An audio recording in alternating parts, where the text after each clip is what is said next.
fresh, fresh, flex, fresh, fresh, fresh, flex, fresh, fresh, Elmas, left, Kabit Cafe Breath. You cannot. Okay. Holy Spirit, They better do it, Lord. Holy Spirit, You better get them, Lord. Holy Spirit, Before I get them, Lord. activate. Hey. Activate. Let's go. Holy Spirit, activate. Oh no. Holy Spirit, activate.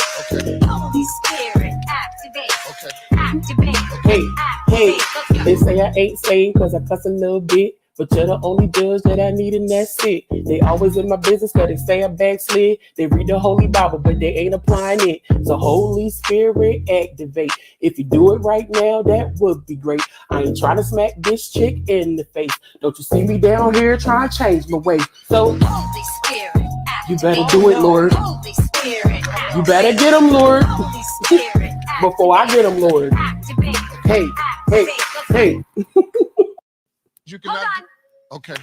Holy Spirit, They activate. better do it, Lord. Holy Spirit, You better get them, Lord. Holy Spirit, Before I get them, Lord. activate. Hey. Activate. Let's go. Holy Spirit, activate. Oh no. Holy Spirit, activate.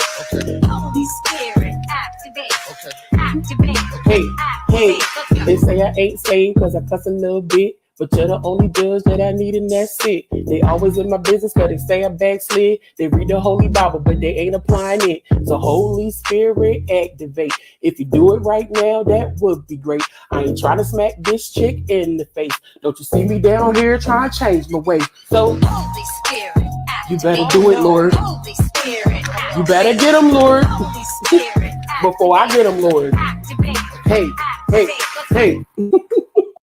You cannot.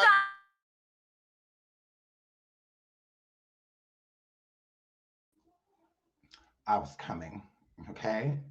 Right? This is a lot of information, okay? So welcome back to the Shine Everywhere show. I love you all, okay? I love you, I love you, I love you. Thank you so much for joining me, okay? For everybody that waited, hello. For all the people that didn't. So here, flip. So we have a lot to get into. I haven't took notes. You know when it's a lot. When Sean takes notes, it's a lot. There's a lot. So yay. So welcome back to my show. I love all of you. Again, I can't express that enough. Thank you for all of the support. Shout out to Jaguar for coming through recently. It was a great show. I had a good time.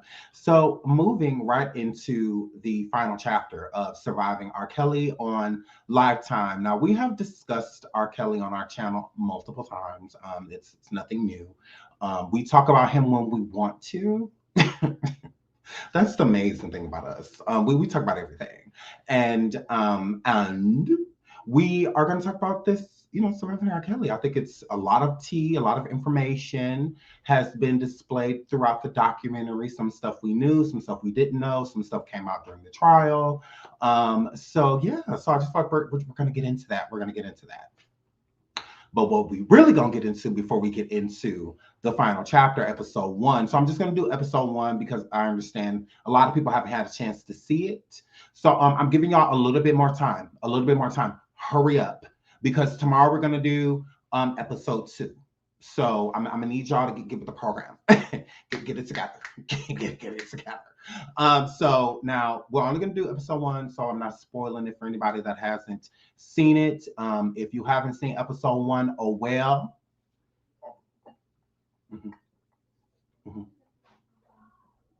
Oh well. So here flip. So we're going to talk about that. But before we do, Trans Rena Kibi is out here running amok. And she absolutely is. Trans Rena Kibi has recently got the fire reignited between her and the Clary family. Now, if y'all don't know Trans Rena Kibi, she wore these shoes. And she absolutely did. She wore these. They're on her feet. She decided they were a good choice. And she is right back into it with the Clary family. Let me put a picture up of Lord, I say Clara Savage. I'm so sorry. It's a blur.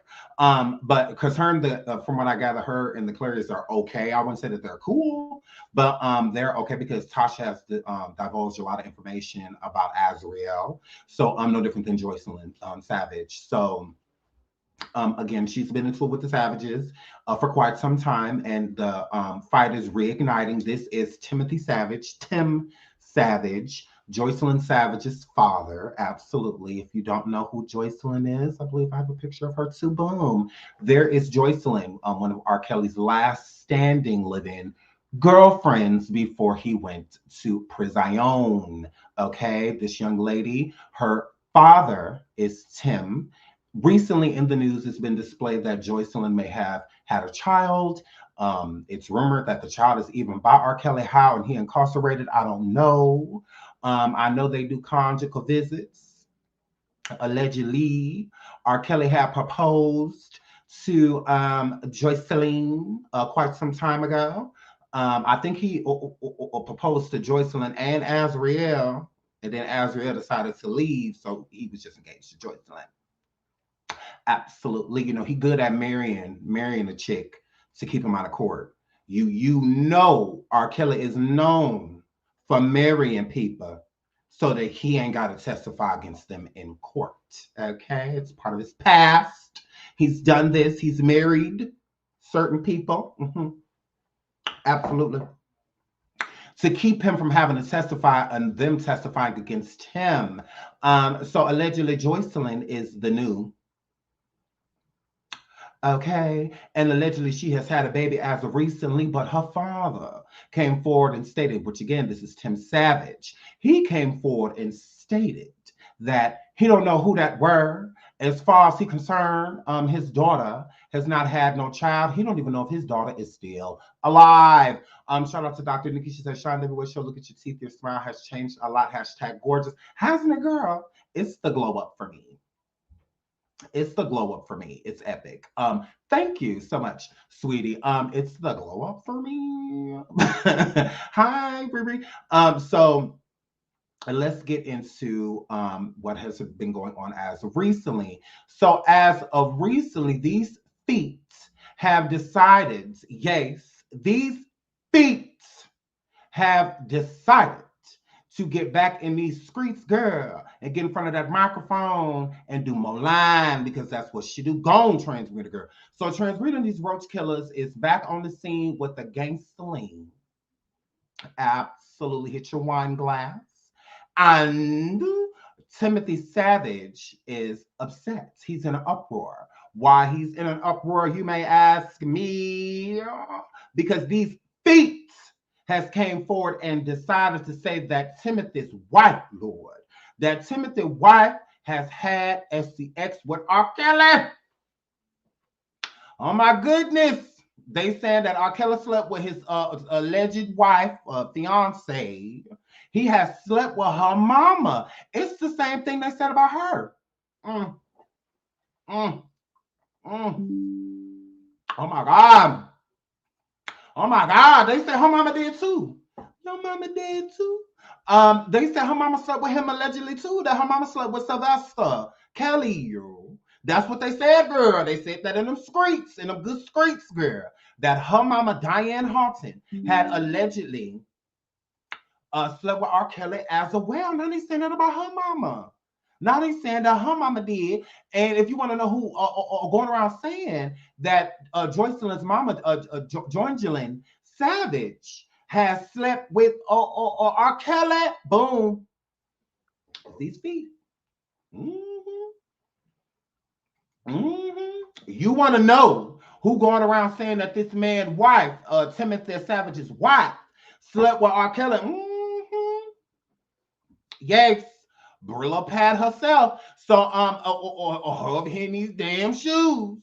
She done alleged that man, that's what that word. That word, that's what they said in these streets. That's what they say in these streets. So I'm messy. I'm messy. I absolutely am. So I went over there to the source. So I went over there to Mr. Timothy Savage. I absolutely did. Like I put up the DMs while I'm trying to put people business, our business out there like that. But I could definitely pull it up. And I reached out to Tim to see what was going on. I said, oh my God, you is fighting with a roach killer. I said, oh my goodness. Oh my God, you fighting with the drunk? You over there, you arguing with this whiner? Waffle, come. So then I started doing my research. And so then I went over and I jumped in his DM after I did my research because I'm nosy. Okay. And I find out that allegedly trans Rena, okay, is the one that's saying all of this stuff on them feet. So I'm just like, oh my God. Dirty-legged trans Rena, you dirty-legged roach-killing heifer. I said, trans, we don't know why you messing. Why folk come you messing with these family and they don't know where their baby at? They ain't seen their baby.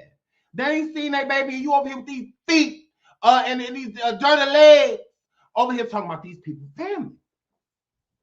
So I went over there to the Savage, okay? And Mr. Savage sent me some information. So shout out to Tim. So he sent me this email saying that I know for a fact that Angelo Clary, Azriel's father, and Tasha K, trans Rena Roach Killer Kibi, has been, they had a smear campaign against me and my family since at least 2019. So I'm like, oh my gosh, shut your mouth and keep on talking. I said, so you tell me that trans Rena and them teeth in them shoes or sat over there, and she said, this about your family? I said, oh my God. Keep on telling me more stuff so I can go live and cuss her out. So he started telling me more stuff. And I started listening. So he said, what's your email? I was like, boom, here we go. So then he sent me this file of a bunch of messages and whatnot. And a lot of them were from Angelo Clary. They were like Angelo Clary speaking to other people, right? Via DM, right? So it's some FABs, some fake ass bitches that have decided to jump ship from the Clarys over to the Savages is what this is. I said, okay. So that's what's going. That's what that word. That's what that word. We got somebody jumping ship from the Clarys over to the Savages, y'all. And so that's what had happened. So it's a fake person. It's a snake in the mist.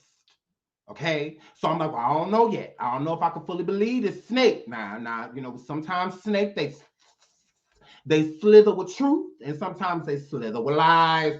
So I'm just like, okay, let's get into this. So y'all, I'm gonna put the rest of the receipts up, but let me get into just a little piece because it is a lot. It is a lot. So this is the messages that he was saying. Okay, first, because there's two. Well, there's more than two, but there's two people that are exposing Tasha K and Angelo Clary, okay? So this is part of the email, okay? So it says at the top, as you see, subject forwarded, Savage's targeted smear campaign, all right? This is in the email that Timothy Savage sent me, okay? And there's a lot more where this came from. So, because there's so much, we're just gonna go piece by piece. So it says, I found a copy of an email sent to Tasha K. On November 6, 2019, she stated she had no knowledge of being, I'm sure being involved, it says been, but being involved in a smear campaign against the Savages. As of recent, last documentary,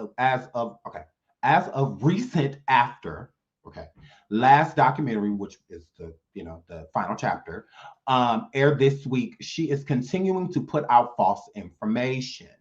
She was given by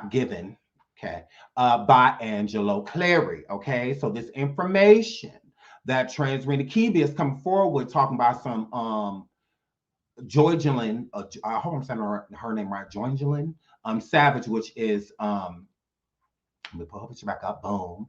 Joycelyn Savage's mother allegedly slept with R. Kelly. Okay, and my fault. Tim is very upset by it because it's just like, you out here playing with my family name, like you've been doing this for quite some time with this smear campaign against me and my family. So again, he had every right to be upset, but I mean, let's keep going. And put that back up because y'all know. Boom. So is this it? No, we're right here. So okay. The Savages, shall I read that over? Well, I'm not gonna read it over. She was given by Angelo Clary. The Savages have not been in contact with the Clary parents. After Miss Alice Clary text messages were exposed, we had no knowledge of. They were not honest to us. honest to all of us. I'm assuming that meant us, the to us of, whatever. To all of us, I'm assuming that means how their daughter became involved with Robert Kelly. Okay. Thank you, with an I, in advance for helping us to expose this blogger, Tasha K. So this could be real, or it could be somebody that's just after Tasha K that just don't like Tasha K. Or this person could be, in the right in the middle, into the thick of it, and is, was rocking with the Clarys, and then found out from what this is giving, they found out that the Clarys, because not being honest with all of us, meaning that the Clarys had not been telling the truth. Okay, is what I'm gathering from this Hooked on Phonics, right? Is that the Clarys were found to be liars. Alice Clary being which is, as we're, I believe, mother, being the main liar, and then Angela being a liar as well. They have been exposed for lying. So since they have been exposed, we switching sides. Now we going over to the Savages and letting the Savages know everything that the Clarys, which is Azriel Clary's mother and father, what they've been doing with Tasha K, okay, to go on this smear campaign against the Savages. All right. Boom. Now, there's more to these emails. So let's get into some more. So this email said, just right, this one long. This one long, Lord. So it says, I'm a supporter of the Savage and Clarys. Angelo and his friend Des, they are orchestrating an active smear campaign against the Savages, and I want to make them aware. They sent blogger Tasha K numerous false reports about the Savages, and she is dropping a video today about it, including the following. So this is what they're saying. This is false information that was sent to Tasha K, and Tasha K was going live with it, okay? This information right here. Tim and Joingelin started a fake IG page, the baby girl, the 79 baby girl, and outed the Clarys for them to join the fight. Joingelin slept with R. Kelly twice, and Joingelin again is Joycelyn Savage's mother, which is Tim Savage's wife, whom this is why he is so upset. They sent someone to call Joingelin and tape her, only to fabricate a reason for publicly attacking the Savages. So they're stating that Tasha K and Angelo Clary had someone call Joingelin and record a conversation with her just to use that against them, okay?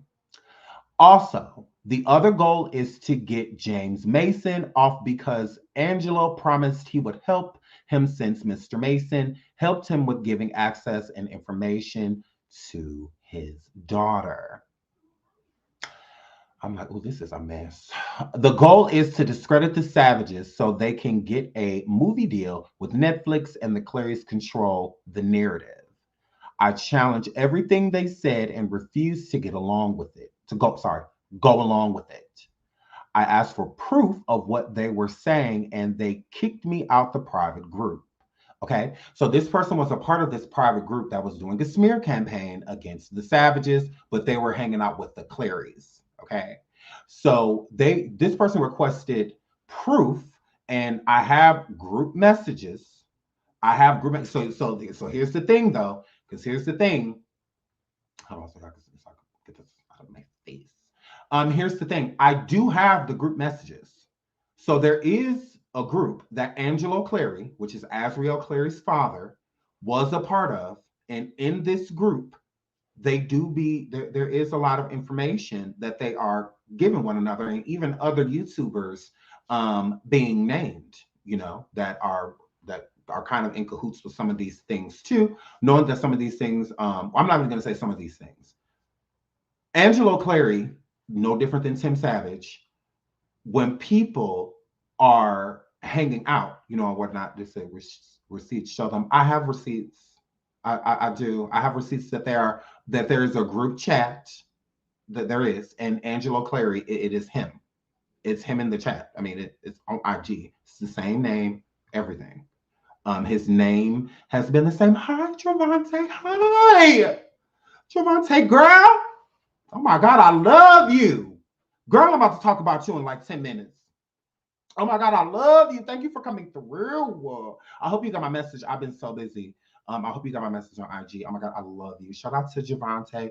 Javante, she was on the docuseries, especially in the final chapter, and she also reveals her story inside of it, which again, I found, you melted my heart. Like you really did. Like, yeah, thank you. I love you. So I will tomorrow. Who are you? Angelo. Angelo, would you like to hit the link? Because I do have receipts. It is you. Like, I mean, whenever you get through, I mean, it is. It's you. Like, it's verified. Like, that's you. Like, what about it? About smearing the savages. You were smearing them in it. You weren't saying positive things. You don't want whatnot about it. You weren't. You don't like them at all. Like, that's okay. That's what the receipts are. The receipts ain't about nothing else. I just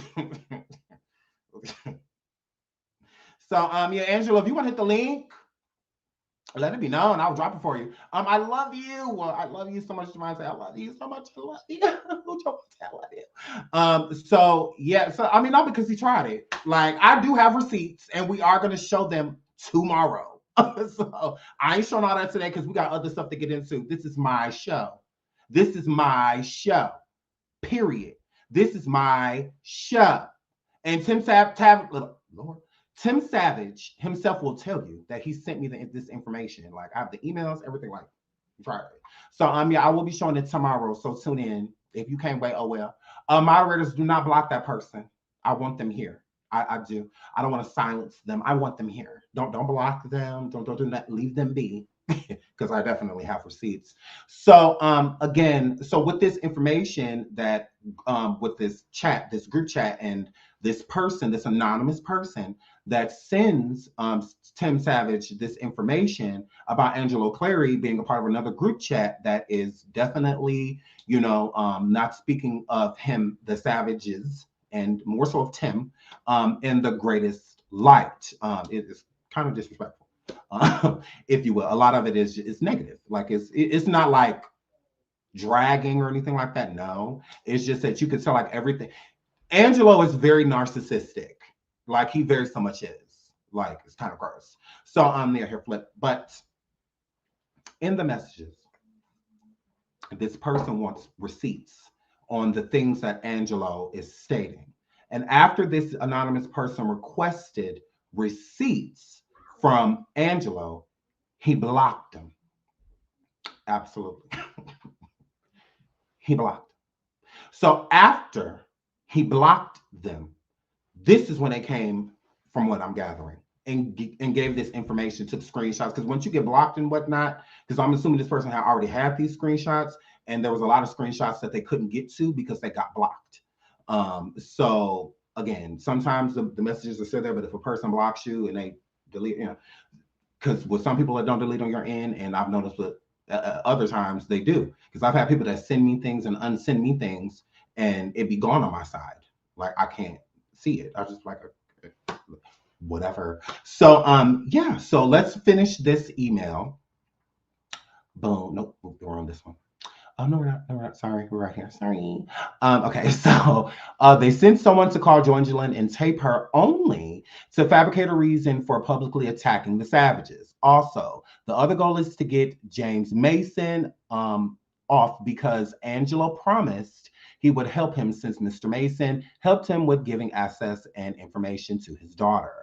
The goal is to discredit the Savages so that they get a movie deal and with Netflix. Now, I don't know nothing about that because that's not in the group chat. I will say that.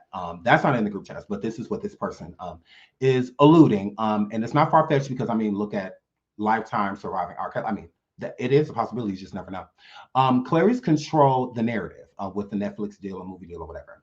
I challenged everything they said, and they refused to get to go along to go along with it. I asked for proof of what they were saying, and they blocked me out the private group. They are now meeting on a free phone line because they don't trust the chat anymore. They are running a story full of lies with Tasha K. Hold on, there's mine. Okay, oops, sorry. Right here, running a story full of lies with Tasha K. This is the rest of the email so you can see it. That will drop today. I really want to be anonymous. I just want to help, I'm sorry, and stop, Lord, and stop what is going to happen. I was also informed they plan to edit the audio recording and make it seem as if it is different than what it is. And then there's a link to the taped call. And there's a link to the taped call. There's plenty of more receipts where that comes from, because then there's all the group chat messages and whatnot from Angelo Clary. I am Angelo Clary, is him. So again, it seems as if he is taking a bunch of people that is supporting the cause and like weaponizing them, and like turning them into his like assassins, his whatever, if you will, to he's building like this army against and it does seem that way. I'm not going to lie. With the messages, it seems as if he is the general, that Angelo Clary is the general, and he got a bunch of minions because they believe in the cause, that they are willing to, just kind of do what he says. So it does seem that way, that there is definitely a plan to make Tim Savage look bad, to make the Savage family, because both daughters have done a lot, and there's a lot of accusations out there that R. Kelly allegedly did so many things to their daughters. And with that being said, I think that Angelo doesn't want to feel like the worst, because I just find it weird that Angelo tries to call Tim Savage a deadbeat and and all of this stuff when it comes to him and his daughter, when it's just like, your daughter was there too. So how are you judging? Like, that doesn't make any sense for you to feel some type of way about someone that knows exactly what you're going through. I'm like, that to me, that's crazy. For you to be judging someone because their daughter is somewhere your literal daughter is, and then at young ages, not like older girls, graduate from high school, all this, I'm just like, what? That doesn't even, Angelo, that literally makes no sense. R. Kelly had your daughter for years. Would you have wanted somebody coming up to you calling you a deadbeat? Would you, like, weird? I'm just like, yeah, that energy to me is mad weird. For you to be coming at Tim at any way, y'all going through the same thing, y'all got the same struggle, the same battle right now. Neither one of you are better than either. Like, y'all are equals within this moment. It doesn't matter how you parent your kid is always going to make their own decisions. We were all teenagers. We all, when we had our mind made up, we had our mind made up. If you said no, that means sneak out the window. You say no, sneak out the door when you go to sleep, type of situation. So again, I'm a firm believer in where were the parents? I'm a firm believer in that. But there is a lot of parents that I feel that were very ignorant to the situation until it kind of slapped them right in the face, to where they couldn't. I feel there was a lot of parents oblivious to a lot of things that were going on. And I feel that there are parents that knew exactly what was going on, that knew exactly what situation they were bringing their kid into, and really didn't care what the end game was, as long as the end game had dollars connected to it, type of situation. But I do believe that there was a lot of girls, not necessarily coerced, but just the lifestyle. These are young girls, and that's deliberate, because again, young girls, flashy, like little puppies, they're just gonna come up to you. But a grown woman, to move her mind is a little bit it's a little different. Not all grown women is flashy. You flash a little something in front of me, and then I'm coming like, Some of them just like, no, it take more to move me. Like, okay, you are Kelly, and like there's that's what women though. And with these young girls, fresh out of high school or right on their way to college or first year college type of situation, they're very naive, into what life is. So this is a time of learning for them. This isn't a time of they literally know better. No, Sometimes the best teacher is experience. That's the best teacher. You could tell your kid till you're blue in the face that this isn't for them. They shouldn't do this. And it doesn't mean that they're still not going to make those decisions. How many parents have told their kids, don't do this in high school, don't do da, and then they end up still teen moms and teen dads, and just because you tell your kids, it doesn't mean that they're going to listen to you. So if you know that your kid is dealing with R. Kelly, and you don't want your kid dealing with R. Kelly, a teenager, dealing with R. Kelly, that what they see, you can't stop. Like it is what it is, because a lot of girls, especially then, I feel like now it's a lot better. But then in the early 80s, not even, way even from back then, further than that it was okay, for older men to date younger girls. There are plenty of younger girls that were in high school and whatnot. And it's 25-year-olds and 28-year-olds, 30-year-olds picking them up from high school, and they ain't nothing but 16, 17 years old, 14, 15 years old. Their boyfriends already got a place already, and all they leave in school, going right over their boyfriend houses and stuff like that. It's just plenty of that happened. But I feel like back then it was way more acceptable than it is now. Now somebody sees something like that, it's frowned upon immediately. It's questioned immediately, but back then it wasn't. So you kind of get stuck in that mind frame, of how it was versus to how it is. Back in the 1800s and stuff like that, it was 10-year-olds carrying babies and married already, and stuff like that. That is how it was. So, but as time went on, it became more frowned upon. It became more separated. It became more of we need age limits and stuff like that. Then there became the stamps to the lines, being drawn. So even in the 90s, again, with Aaliyah, somebody that was extremely famous, a star from the time that camera touched her. And she was in a publicized relationship with a grown man at 15 years old, and nobody batted an eye. Nobody batted an eye. And it's not because Aaliyah, I'm going to say that. It's not, to me, it wasn't because R. Kelly was R. Kelly and Aaliyah was Aaliyah. No. Aaliyah was a Black girl. And with a lot of how they view Black women, especially in the industry, they get to do what they want to do, and people going to treat them how they treat them. Oh, well. Because if it would have been a white girl, like a Britney Spears, or somebody like that was dating R. Kelly or around R. Kelly and matching outfits and matching hats and them being inseparable and things that would have been a problem. That would not have been okay. But since Aaliyah's this little Black girl, she knows what she's doing. She grown anyway. They fast, they grown. She doing music, she touring, she doing this, she doing that. And people just excused it, instead of putting a magnifying glass over, because Aaliyah was the key. She was always the key. Always. She's a kid. She's a teenager. I'm not blaming her for anything. There's nothing Aaliyah needs to be blamed for. That's a lot of reasons victims do not come forward now. Because instead of listening, people want to blame. We have to figure out how to excuse this individual. No different than people trying to excuse R. Kelly when they say, where were the parents? He still did it. I don't give a goddamn where the parents was at. Honestly, as a grown man, he should not have pursued those young women.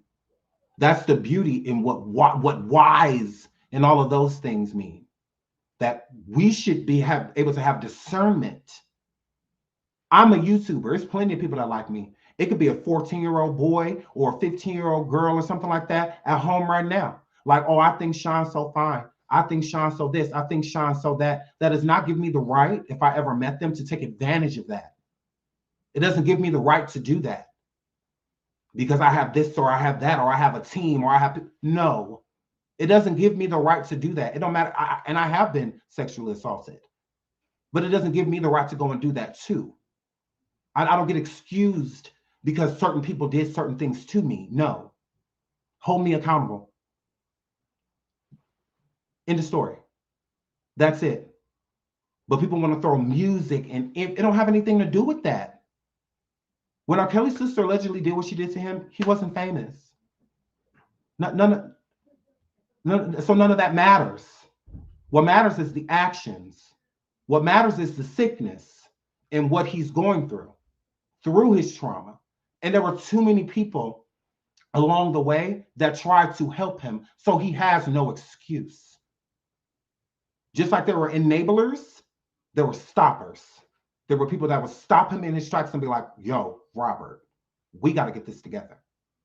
Yo, Robert, you need help. There are plenty of people that did that.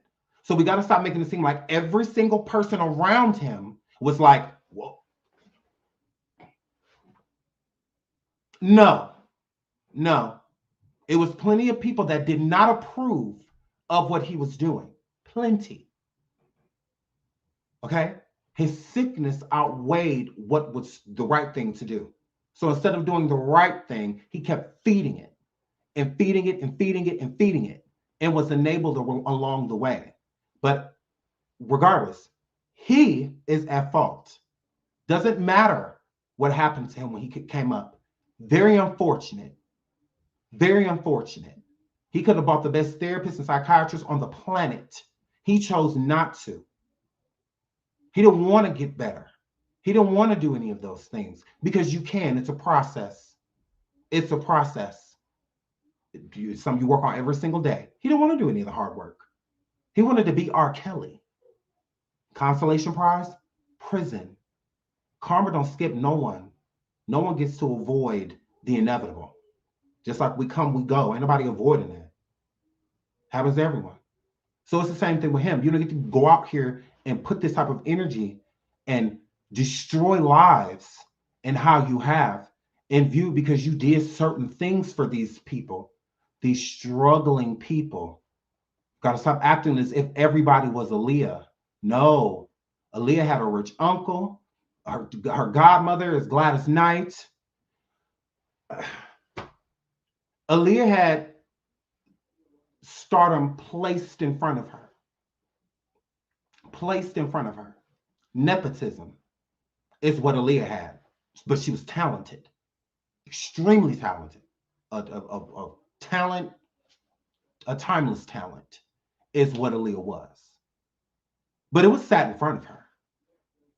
But people like Tiffany Hawkins and Miss Gervonta, and so many other women, it was not. These women were in hard areas. Growing up in Chicago ain't no joke. Just like in so many other places that's growing up in, ain't no joke. You will do anything to get out of those situations.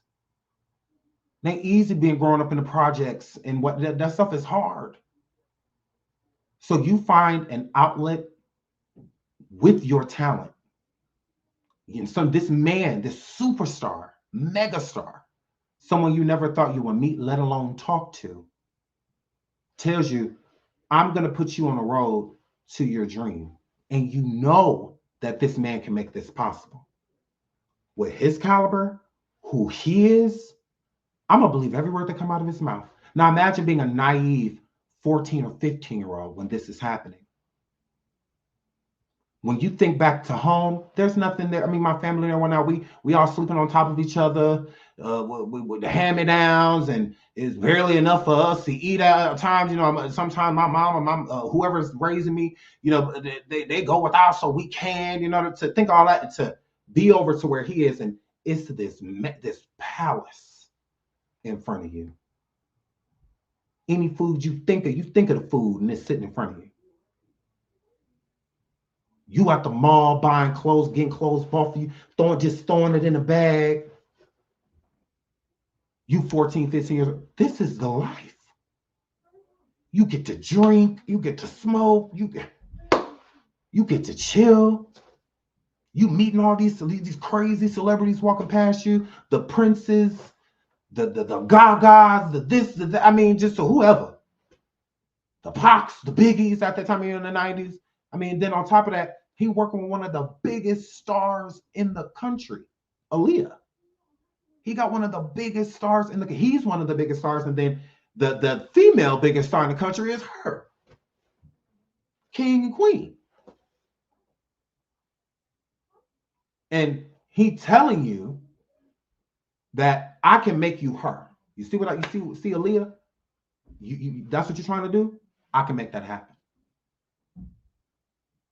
And you were a teenager. Even 19, 18, that's still a teenager. It's still a lot to learn. Very naive. A lot of stuff you haven't experienced yet to see what life really has to offer. So then this person swindles you and bring you in. And again, to me, even in the documentary we're going to get into, I don't feel like Robert R. Kelly, I don't feel like he's a bad person. I feel that he has done bad things. I feel that he meant well. And the reason why I feel like he meant well is because now he had a very corrupt way of looking at life, but how he swindled these women, I do feel like he like a hopeless romantic, you know, the type of person that's in love with the idea of being in love, but doesn't actually want it. You know, but that doesn't actually, because there's plenty of men out there that are like that, and women too. You know, they're in love with the idea of being in love, and they'll get in relationships, they'll date people, they'll do this and that, but as soon as things get serious or close to serious, you know, they're moving on. So, because these women didn't come around him and he would just harm them, you know, and stuff like that. No, that took time. You know, it's a grooming. That's what grooming is about. It's a process. Pulling the wool over a person's eye. Oh, I'm going to take you shopping. You're going to eat what you want. You're going to go where you want. You're going to party. You're going to do all of this stuff. And then when I have you to the point to where you are just like in ecstasy with me, then I'm going to remove that wool. And I'm going to show you who I really am, how I really get down. And by that time, the girls are manipulated already. You know, they've been there sometime, a year or two, you know, even more. Because again, I don't feel like he's just like right away, just horrible to these women. No, because that's what most victims, that's what makes them want to come back, because there is a lot of good. If it's just bad from beginning to end, most victims, when they get out, they gone. You know, like you ain't never got to worry about me, you know, type of situation. But if you can think back, you know, to a lot of love and, you know, a lot of good feelings, you know, and whatnot, then it's easier for you to go, right, because you've been brainwashed, right? Because and when you're young, you don't really know anything different, you know, especially being with him for years. So being with him for you 16, 17 years old, 14, however long, and you with him for years, it's you still get used to whatever's going on. All victims gain a toleration to where you will tolerate a lot of things that most people wouldn't. You know, you're going to tolerate it, you know, type of situation until you hit that tick, tick, boom. You know, everybody, hopefully, some people don't have a boom, some people just, you know, but the ones that do, they remove themselves once they hit that boom. So I feel like, again, R. Kelly has done a lot of bad things because a lot of bad things have been done to him. And he didn't have the right people and the right tools around him to help him understand what happened to him.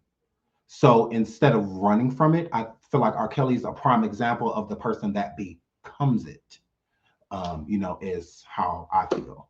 So yeah, so we're definitely going to get into that and break that down. I got a couple pages, but before we do, y'all know I love to get the mess out the way so that we can get to the real tea. So let's get into Trans Rena and Tim Savage, the last part of this before we go into part 2 tomorrow. Tim Savage went on to YouTube, onto IG, and he had a couple words for Trans Rena Keep. So, well, let's get into this one. We'll do the other one tomorrow. He has some words for Trans Rena, so we're about to get into exactly what he had to say about Trans Rena Keep, but let's get into that. Y'all know I'm messy.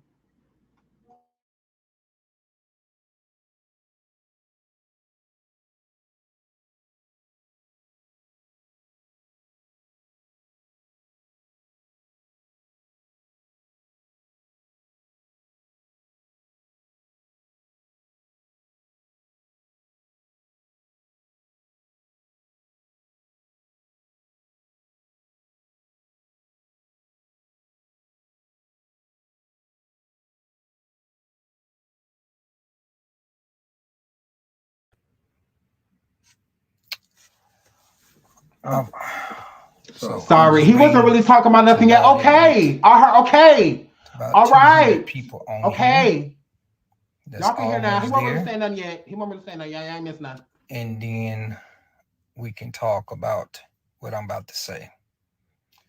Thank you guys for your prayers. Thank you for all the things that Can y'all hear? you've done for the supporters and for the people that for the survivors. I mean, and thank you for your support. Did. All these ladies was very much so in harm's way.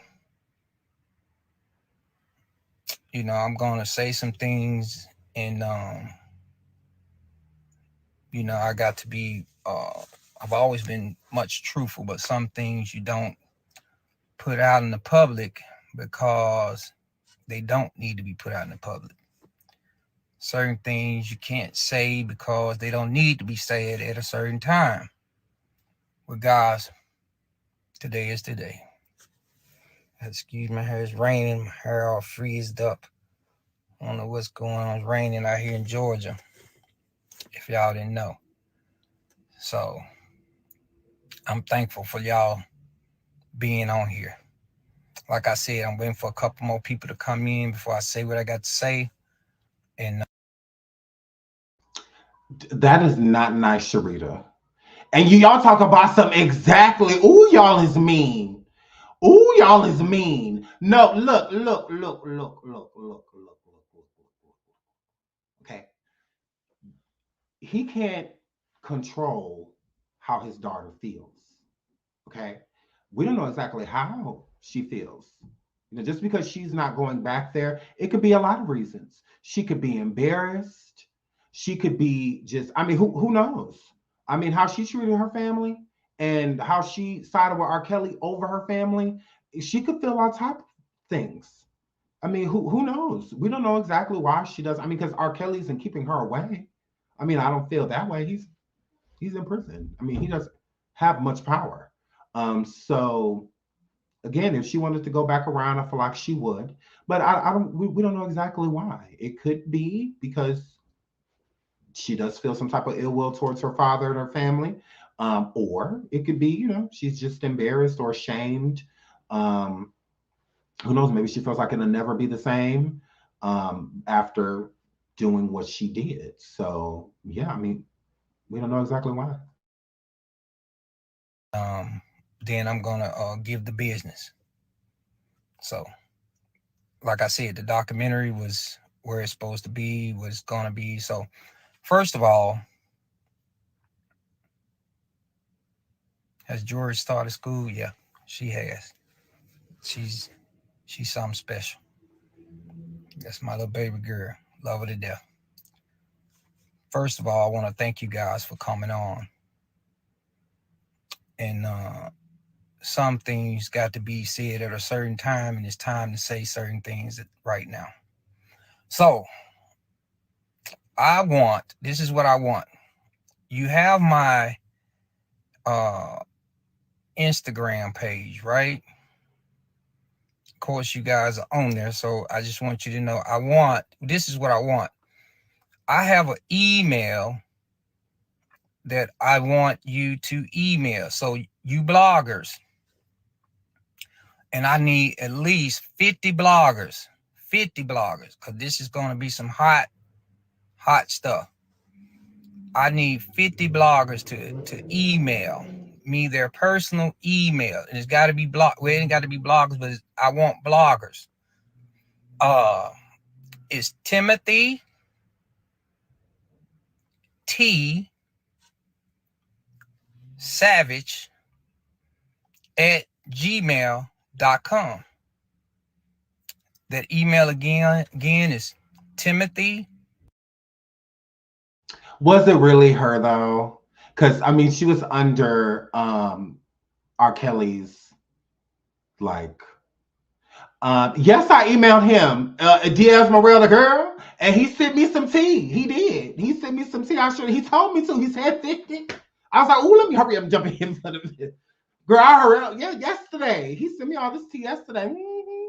He sent it to me yesterday. I was gonna go live yesterday, but I was like, "No, I'll wait." But yeah, he sent it to me yesterday. I sure did. He told us to. I'm gonna listen. The letter T. I'm messy. Savage at gmail.com.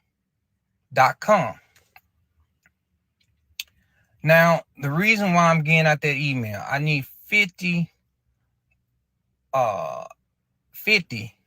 bloggers, because the information that I'm sharing with you is going to share. Yes, that's right. TimothyTSavage@gmail.com. That's my personal Gmail. So here we are again.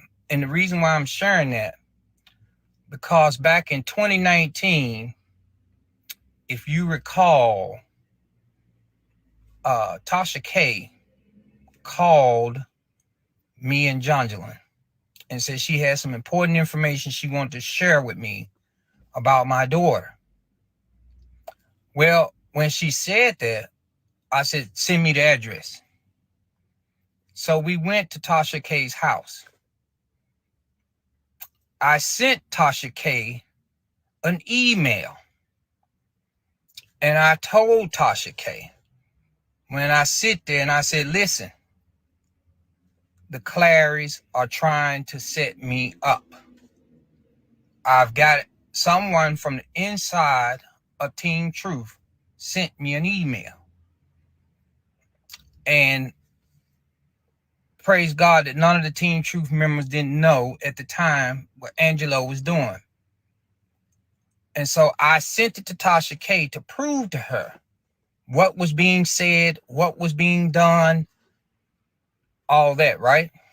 And right in front of her, me, my wife, she had a little girl, I think, and her husband was there. That's what she talking about, the little black box thing, which was a iPhone charger, but she talking about was a recorder, right? So I said, send me your email. This, I think it was in the year 2019. I said, send me your email and I'm going to send you the whole entire email breakdown of what's what, how Angelo is trying to set the Savages up. Because somebody inside of Team Truth at the time, which now they're actually separated due to the fact of the lies that Angelo told them. So back in 2019. Now we just discussed all of it. We just discussed everything with the emails and whatnot. That's what I'm saying. This person left. Ooh, y'all are silly in these comments. Y'all can hear me. Okay, good. Okay, so yeah, so this person, the truth person that he's talking about, which I have the emails of the text messages, more so of a group chat that he is in, and Angelo Clary is also in set group chat. So the same information that Tim has sent, that he sent me, is the same information that he was trying to send Tasha. So he was trying to send her this information, be like, look, I can prove to you that none of this stuff that you about to go live and say, because Angelo and his people done told you this about my wife and R. Kelly, none of that is true. And here's the proof to show you that he is a liar. He does not tell the truth. So Tasha wasn't interested from what is getting. Tasha wanted to run with her tea.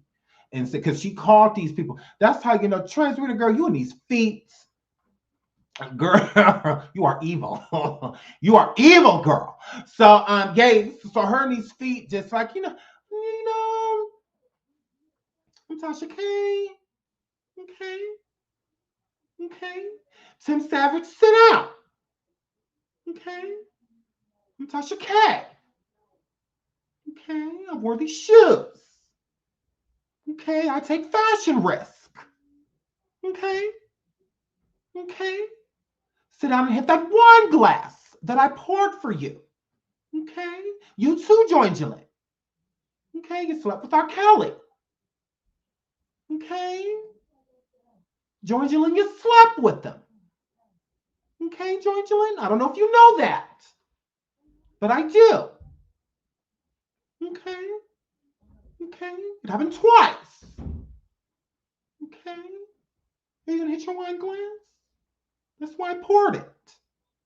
Okay. Me and my husband. Okay. We know. Okay. That your wife slept with R. Kelly twice. Okay. You can't change that. Okay. We have what we need. So then he was like, all of that is a lie, and I can prove it. Okay. One, he's on my wife. I mean, she says no. Gross. And then here's messages from the source, which is allegedly Angelo Clary. And he a liar too. Look, I don't want to see it. Okay, is what Tasha said. She didn't want no parts of it. No. I got this lie. It's cute. I'm going with this. All right. I don't care nothing about that. I don't care nothing about. I don't care what that word. I don't care what that word. I don't care. I want to go with this story because I like it better. Okay, this is going to get the clicks. This is going to get the views. Okay, Angelo Clary is a liar. Not so much great title. Join you in Slub with R. Kelly. Ding. So yes, hair flip. So of course he got mad. Okay, he got mad. All right. So he is live over here talking about this situation. Let's keep going. I sent this email to Tasha K. Mm-hmm. And it broke it down. It also stated that Tasha K was a part of this conspiracy. And I wanted to confront her face to face. Not by what we're doing right now, Instagram. Not. And here go the email right there on the screen. Right there on the screen. Here go the email he's talking about. By whatever. I want to see her face to face. And I told her. And she was like, she couldn't say nothing. And I told her, I said, listen, you need to understand who you're dealing with. And I never was going to release this email. Never. So now is the time for me to release the email. I'm also going to say this. That's the reason why I asked y'all to email me. I need 50 bloggers to see this email that is going to report on this email and read word for word. I also need Tasha K, since she's saying that my wife, Jonjolyn Savage, slept with R. Kelly. Send me the motherfucking facts, bitch. He said, send him the mother bitch. Is what he said, Transrena. Okay? Okay? Now, y'all know Transrena was gonna say, y'all know Transrena was sitting at home talking about, oh, no, you didn't. Oh, no, you didn't. I'm Tasha K.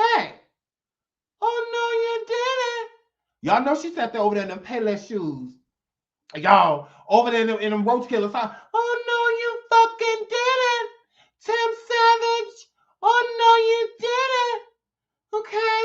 I'm Tasha K. Y'all know Tasha. Y'all know Tasha don't play that. Tasha don't play that. But let's keep listening. Ooh, Tasha girl, he'll talk about you. And I'm gonna let him. I wish I would have your back. Don't get her, girl. Get her beside your motherfucking self. And I don't go out of character, but you talking about my motherfucking wife, bitch. I'm sick of your shit. I'm sick of it. Send the motherfucking proof that my wife slept with motherfucking R. Kelly, you bitch.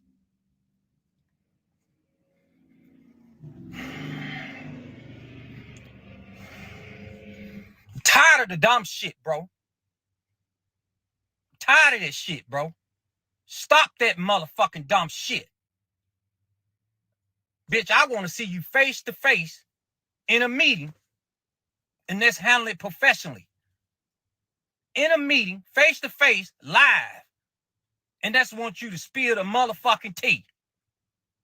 Not on no motherfucking, we talking about, you go over here, you talk to some bloggers over here. You go over here, you talk to some bloggers over here, and I'm not present. Bitch, I want you to spill it right there in front of me. In front of my wife. I want you to show the facts in front of me and my wife. And we're going to handle it professionally. Real talk. See, you have Carly B, they going to go ahead and want to sue you. Not Carly. I like how he said that. He said Carly B. He called her Carly. Carly, what my mama call her?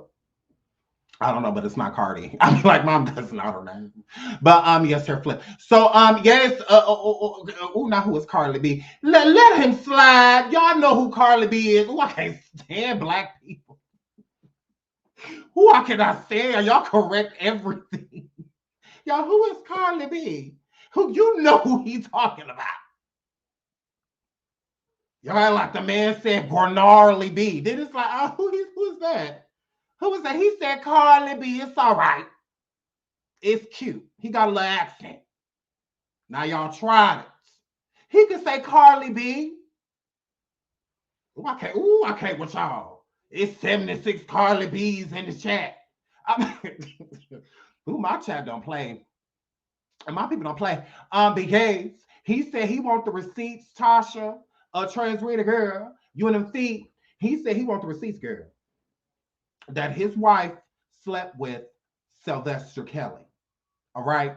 You going around putting that man in between this woman's thighs and her husband want a receipts.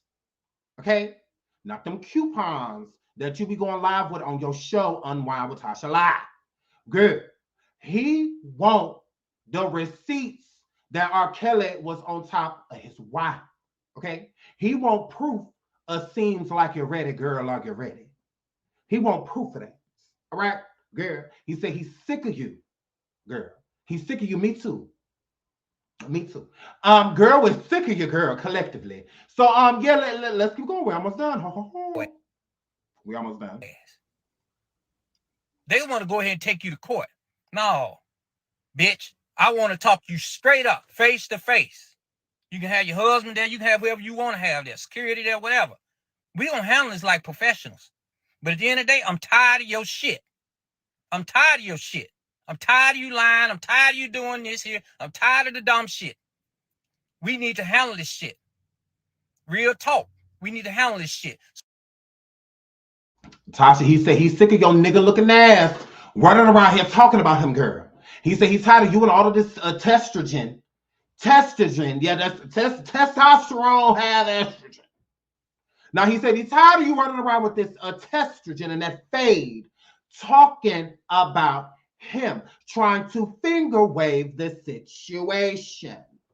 Girl, he said he's tired of you. He's tired of you. He said, I'm so sick of this nigga looking hoe. Running around here talking about me like she know me, you. She don't know me. Oh my God, we need to meet up. So he's tired of that. He said he's tired of going to the barber shop and you just leaving. You just left. He shouldn't have to argue with nobody that he's sharing the same barber with. Now he don't know who to cut on what day. Because y'all availability at the same time, Tasha, girl. Girl, leave this family alone. My God. I'm like, we should always messing with somebody. So you set up the interview. You set up the time.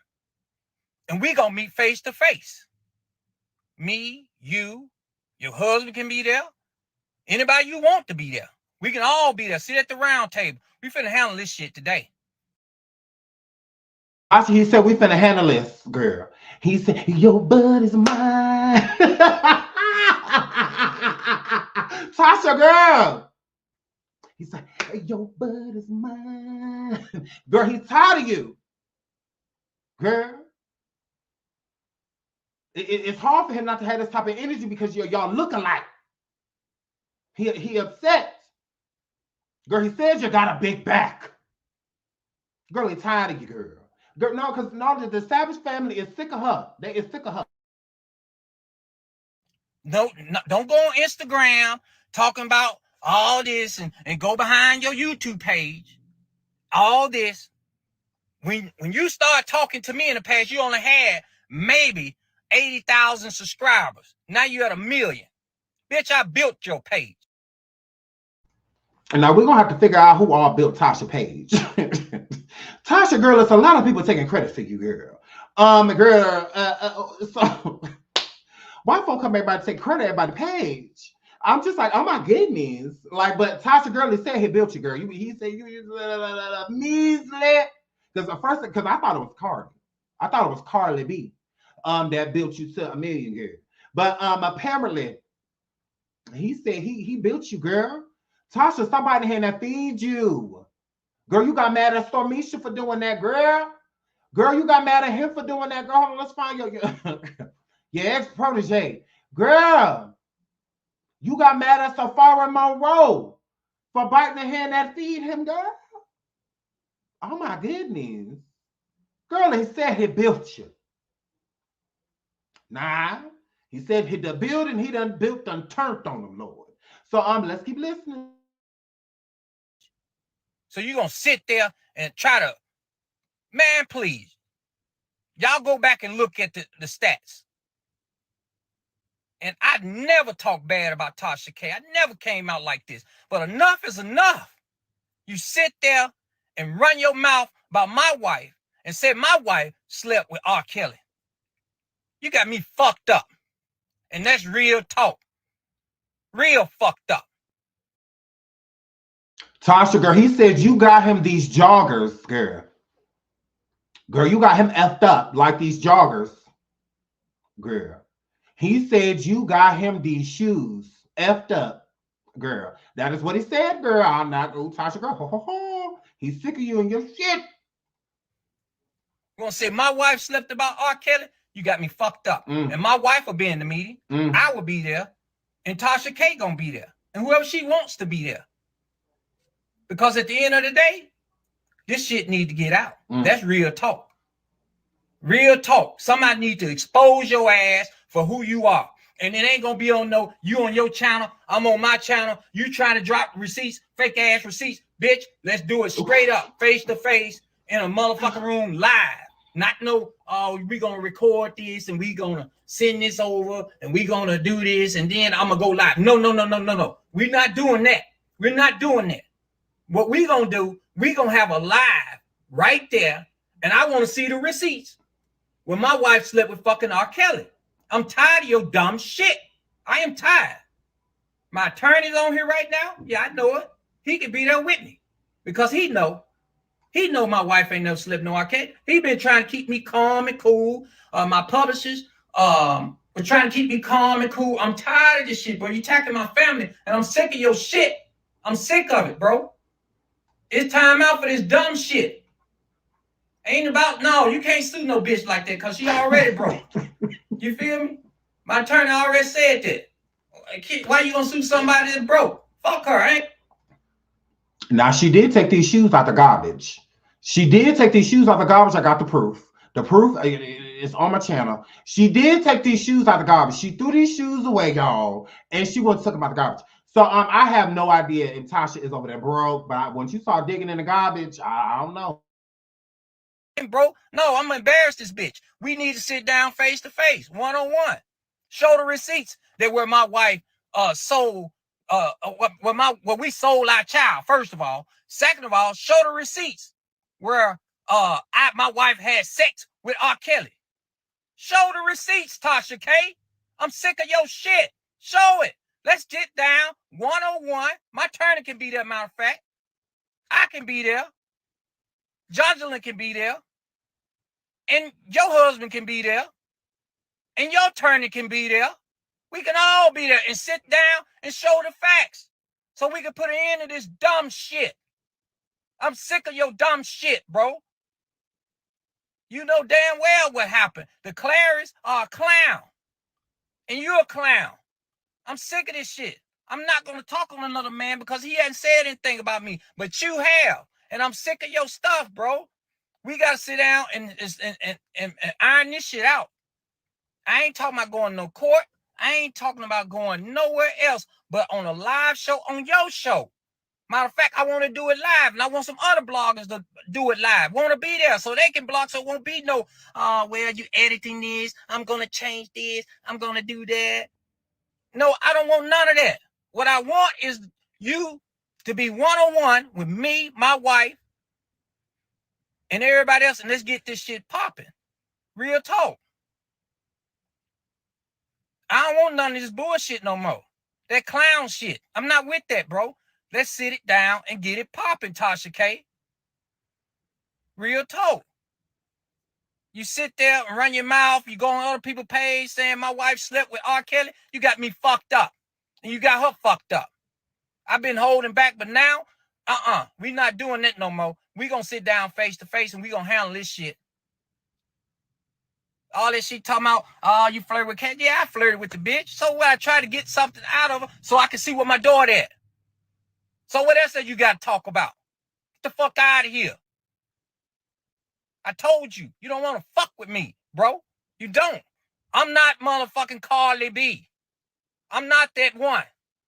See, they can sit there and say, oh, well, you know, that's sewer, blah, blah, blah. No, bitch, I want to sit down on a YouTube channel where the whole world can see your ass stuttering, trying to get some facts out when you can't prove that shit. So let's get it popping and let's get it done and let's sit down and have some other YouTubers there recording this shit and let's get it popping so we can see the facts. Show the facts. I could not say I'm Lou to turn this into their thumbnail. Who they said thank you for the new thumbnail? I cannot. Oh, y'all is pet and tea. My wife slept with R. Kelly. Show the facts where I sold my motherfucking daughter, bitch. Show it. Fuck you and your husband and all the motherfuckers. Okay, so we're gonna get into that tomorrow. But he did admit that he was flirting with a woman from a camp for information on his daughter. But he does admit that, as you see, that definitely did happen. So we're gonna get into that too. I would love to hear Mr. Mr. Savage. I would love to hear it from him. But yeah, we're gonna get into that too, because I think that is why certain information that was given to Tasha, people say that there's credibility behind what she's saying because he was allegedly flirting with certain people. So it's like, if you doing it, why would it be, you know, just out of this world, you know, that your wife slept with R. Kelly? I mean, you flirting and allegedly sleeping with people is what Tasha's, you know, allegedly pushing. So yeah, but interesting. Y'all got me fucked up, for real. This is my wife y'all talking about. I'm not going for this shit no more, bro. I'm not. Fuck that shit there. We gonna sit down and have the conversation that we need to have. Period. I'm tired of all these fucking lies. My daughter's watching this dumb shit, and that's the reason why I can't have a relationship with my daughter right now, because all you dumb motherfuckers are sitting there lying. All you R. Kelly people lying. Bro, stop that shit.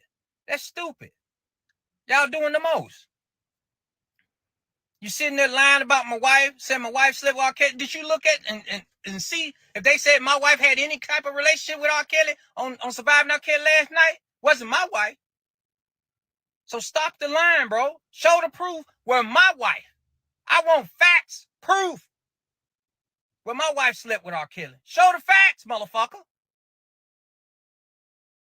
Alrighty. So that he had more to say to Tasha. He also does another live.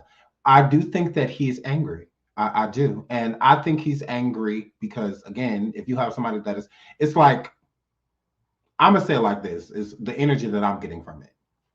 The energy I'm getting from it is he don't mind if people talk about him. He don't mind if people lie on him. But it's like, don't bring up my wife. Like, don't bring her into it. That's the energy that I'm getting from it. It's like, you can talk about me, you can say whatever you want to say about me, you can put me in whatever headline, you know, you want, whatever. Just leave my wife out of it, is what I think. Is, you know, he's just upset. You know, like, don't talk about me, like, and it's like, it's my wife name you dragging. Because again, the rumor is that allegedly, coming from Angelo Cleary and Tasha K, that Joycelyn Savage, his wife, which is Joycelyn Savage's mother and father, his wife, Joycelyn Savage, allegedly slept with R. Kelly twice, is the rumor and the show that Tasha did, and stated in the show that allegedly, and went on other people's platforms and stated that allegedly Joycelyn Savage slept with R. Kelly. So that affects his wife. I mean, I guess it affects him too, with somebody going around, you know, making it look as if his wife cheats on him. But at the same time, it's not a stain on his name. It's a stain on his wife's. So I think that that's what makes him upset. What makes him angry is that I'm not just fighting for me right now. I'm fighting for the honor of my wife, Enough is enough. Like y'all already going around saying all this crazy stuff about us, that we sold our kid, that we did this, that we did that. Now y'all going around talking about some not, and I don't believe that. I do not believe that Joycelyn Savage slept with R. Kelly, because there was no like physical, in your face, I'm seeing you type of relationship. It was more believable when people said that about Diane Houghton, Aaliyah's mother, because she was actually around R. Kelly often, so like around him. So that would make more sense on tour, all of that stuff. Diane was there, but Joycelyn was not there. Like, so when is all of this going on? If that allegedly did happen, okay, say it did. When? Like, when did this happen? Because R. Kelly pretty much grabbed Joycelyn, however you say her name, sorry, Joycelyn, and went on his way with her, not really looking back. Now, did Joycelyn go home at one point? She did, and I remember Joycelyn going home, because remember when her mother and father, which, Tim, that would be a good question for you, when y'all were outing the fact that Joycelyn may have gotten certain diseases from R. Kelly, because that live went viral when they were questioning her when she did come home. And honestly, in my opinion, when his daughter came home, I got that he was upset, but I don't feel that he handled it well. There's times when my daughter's, even now, like my oldest daughter's about to be 14, and I still have to reel myself back when there's certain, when I know I need to confront her, when I'm upset, I have to watch how I do it, because I don't want her to be afraid of me or afraid to tell me anything, just because of fear of my reaction, or just feeling like I'm always against her, I'm never for her, within that moment, I felt like because everybody in the household was questioning Joycelyn when she did come home. I think that I think the energy was completely off. I get that you were upset, Tim. I get that. But to me, it should have been more so of embracing her, and wanting her to, just letting her know how glad you are to see her, just glad that she's here. At that point, I would have been basically like begging my daughter, like, please don't leave. Like, please stay here. It's like the energy that I would have gave. I would have faked it until I made it type of situation. I would have just came to my daughter on bended knee. Even if I felt like she was in the wrong and whatnot, I feel like you get further with honey. So I would have tried to milk the situation to keep her around as long as I could. I wouldn't have been like angry with her or accusing her of things, or because if she's leaving with this man, I may not like it, like as a father, but she does. She likes this man. And it doesn't matter what I say, it's not going to convince her anything otherwise. Only he can show her that he isn't for her. I'm her father.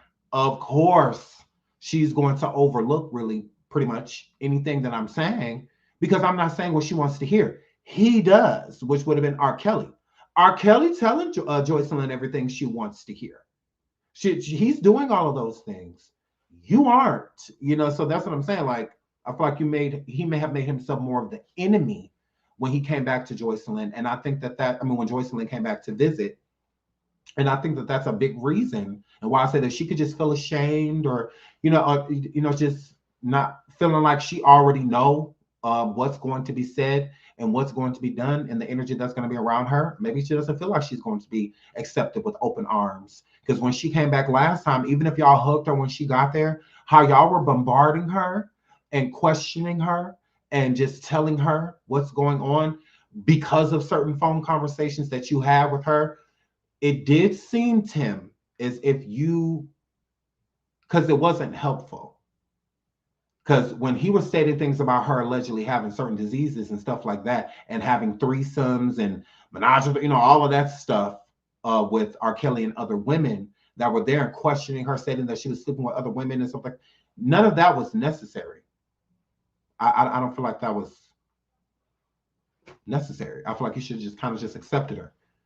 Get to that stuff later, and it's nothing for the public to know. So to be recording her saying these things and whatnot, very embarrassing, Tim. That's what, if I was Joycelyn, I would have been so embarrassed by how you were treating her. If you feel like she's being held against her will and things like that, then why are you approaching her as if she's doing everything willingly? Because that's how you approached her when she walked in the house, like she was being defiant. You're just doing this to piss me off, type of situation, instead of realizing that there's something deeper. Our kids don't tell us everything. Just like we don't tell our parents everything, our kids don't tell us everything. There's a lot of things we're oblivious to. We have no idea what's going on if we're not doing those check-ins. And I don't feel like you were checking in with Joycelyn. And I don't feel like anybody else was either, because she isn't back. So with her not being back, it speaks on both volumes. It speaks on the energy that she feels from you. Because if a person feels like, I know I've been through some stuff with my parent, but we have an undying love for each other, then they feel that it's okay to come back around. But if they feel like there was a bunch of friction before I even left, I already know how he is, I already know what he gonna say, I already know what she gonna say, then it'll cause them to just stay away, And again, I don't know if your daughter knows what's real or what's fake anymore. Again, she was taken at a very fragile age when she was around R. Kelly, right around the time to where she has the love of her father and she loves her father, but right at the same time to where she's choosing a new daddy. All females have more than one father, and not like in a literal sense, in like, because you're going to be, born once. But the next man that they usually look for, they're usually looking for some type of protection, stability, the same things that a father provides. That's why it's so important for us as fathers to be there, and to be present so that our daughters can look for those things. How your daughter's supposed to look for a good working man if you ain't there doing none of those things, or at least present in some type of way, showing them better. If you ain't there, you a nothing ass nigga. So what you think they're gonna attract? Yeah, a whole bunch of scavengers, a whole bunch of men that don't mean them no good, because they don't have a good example, set in front of them. We are responsible for that. I want my daughter to find somebody like me. Like, no, I don't want him to be me, gross, but I want him to be like me. I want him to do what I do for my daughter. I want the best for my daughter. I want to protect her. I don't want nothing bad happening to her. Anything you could prevent it. I would do all those things. So I want her to look for that. If you instill all of those things in Joycelyn, why would she pick somebody like R. Kelly? That's what I'm saying. Like, as a father, I feel like you have to question yourself too. Can't blame all of this on R. Kelly. Like, you can't. You absolutely cannot. I get her growing and her being older and wanting to make her own decisions, but as a father, you should be able to influence them. You should be able to influence her decisions, not decide for her, but influence them. I feel like it's no better feeling to a child in general to know that their parent cares. But to try to control them is completely different. Controlling a child is going to make a child run. And that's what is given with your daughter. Yeah, you're a good father, it seems that way. You got her to where she needed to get to, off to college, all of that stuff. But there's a way of doing it. So if you think back on your path with getting your daughter to where she got to, well, there are a lot of disagreements. You guys argue often. You got to think about all that stuff, because it's a throughout life, type of thing, not just one day. Joycelyn just looked up and said, you know what? I'm going to go with R. Kelly and I'm never going to see you guys again. No, that was influenced by something. It definitely was. And not something overnight. Joycelyn had been feeling that way about you, Tim. And I think you just made being a father, working, providing, all of that stuff, we overlook things. So nobody's perfect and nobody's expecting you to be. But I think it's important to take more accountability, because when you do, things change. If you're not taking any accountability for what you may have done to make your daughter not want to be around you or come to you or feel safe with you, not even want to be around her sister, her mother, all of that is influenced. That it has to be, because that would be the first thing a person will want, not being with R. Kelly no more. If you have a good family, you're going to go back to them, especially if they're on the news and other places like, oh, we just want you to come home, blah, blah, blah, blah. If you feel like that energy is real, you're going to go. If you don't feel like it's real, you're not going to go. So that's all I gotta say about that. If Joycelyn felt like it was real, I think she would come home. I do. But I don't know if it's a whole Jekyll and Hyde thing. I don't know, but there's definitely something there. So let's move into episode 1, okay? Because we got about another hour, unless y'all want me to drop the link. So, Surviving R. Kelly, the docuseries, chapter 1 is what we're about to get into. If you haven't watched the final chapter, we're just doing episode 1, but let's get into it. So, what I learned, I should say, I just picked out a lot of the valid points. Hold on. The valid points of things that we knew and kind of didn't know, and things that were put in more into depth that we didn't know before. And I think Aaliyah and Barry Hankerson were big parts of things that we knew but didn't know, type of situation. So let's start with R. Kelly and Aaliyah. So R. Kelly R-worded a girl 2 days after marrying Aaliyah. Okay, this is stated inside of the docuseries.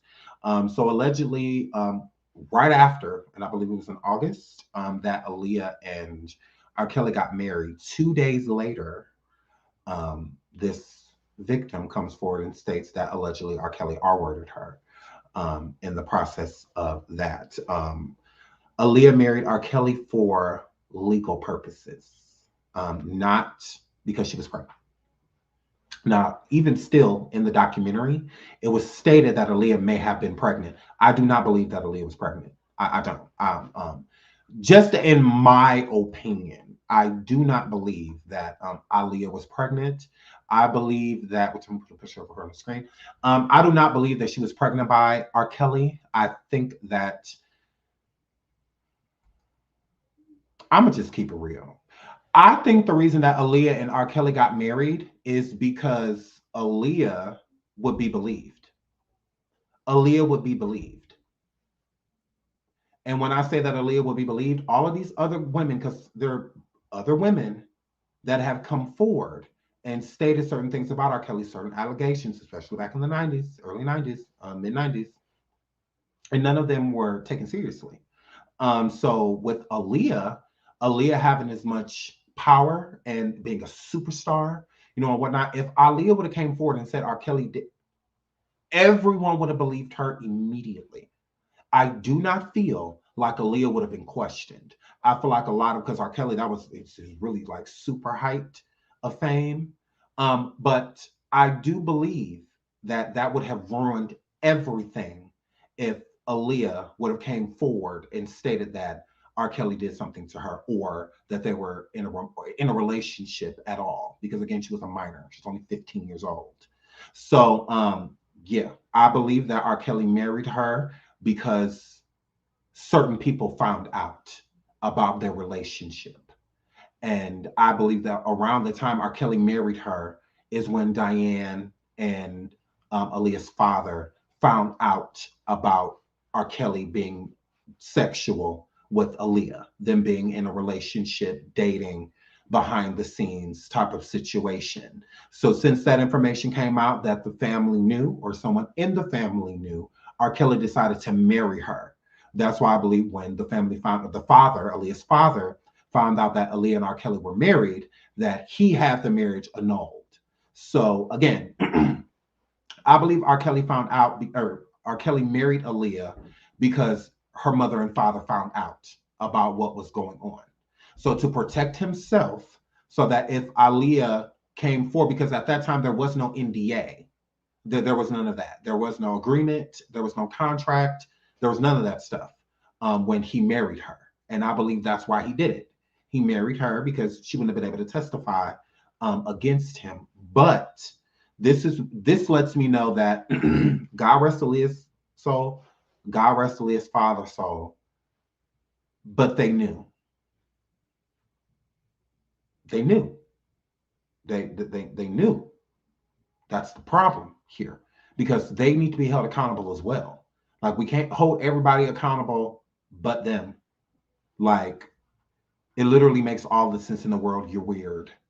If he didn't marry anybody else that he was sleeping with, he was sleeping with a lot of teenage girls at this time, allegedly. He didn't marry none of them. Tiffany Hawkins, none of them. He didn't marry any of them. Why would he marry Aaliyah? He had been sleeping with her. It makes sense for him to marry her because, one, he's an idiot. So it makes sense for him to marry her because certain people found out. What made Aaliyah so special that she needed to be married, knowing that he wouldn't be able to stay married to somebody that's underage? The marriage wasn't real because she used a fake ID. Why go through all of that? Because he was already having his cake and eating it too. Aaliyah was literally on tour with him. What was the point of marrying her? The only point of marrying her, to me, from what I can gather, it didn't have anything to do with her being pregnant. That's an issue. That's a problem. Aaliyah being pregnant, a 15-year-old being pregnant by what, a 27-year-old? That's an issue. And the dead giveaway. That's why I said I never believed that Aaliyah was pregnant. I don't believe that. I think that someone found out that was not someone that would report R. Kelly. Not so, and who other than a parent? How does that not make sense? I'm going to marry her. So if her family says anything or does anything, and I think Aaliyah was down with it. I think Aaliyah was young, naive, you know. She was 15 years old. It's like, I'm not blaming anything on Aaliyah. I wish I would. Aaliyah didn't do anything wrong. She was a kid. She was a kid. R. Kelly was an adult. He's the one that should have had the discernment, knowing better and not doing anything like that at all. Aaliyah came around R. Kelly a mega fan. A mega fan. He absolutely did. I mean, she absolutely did. And he took that and groomed her. I mean, in the 90s, R. Kelly was hot. I mean, he absolutely was.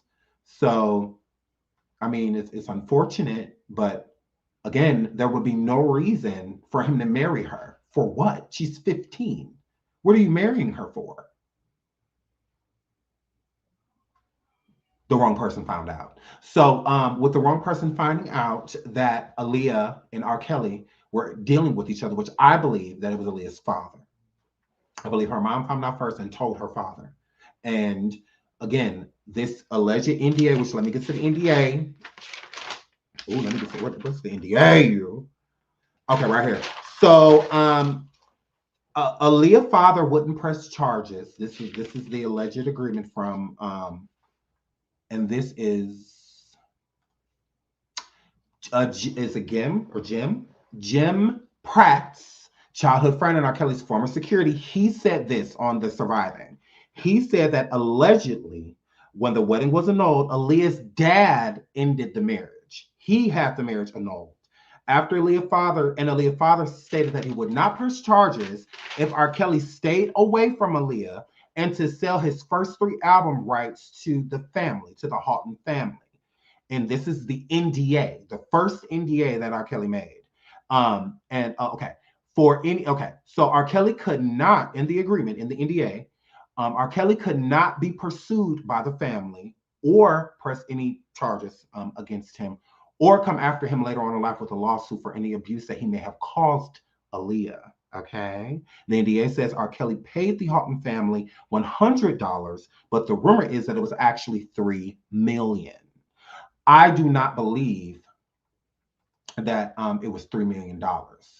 I believe that it was $100 in the NDA. And the reason why I believe it was $100 is because he agreed to sell all 3 albums and the rights to the albums to the Houghton family, okay, which is Aaliyah's family.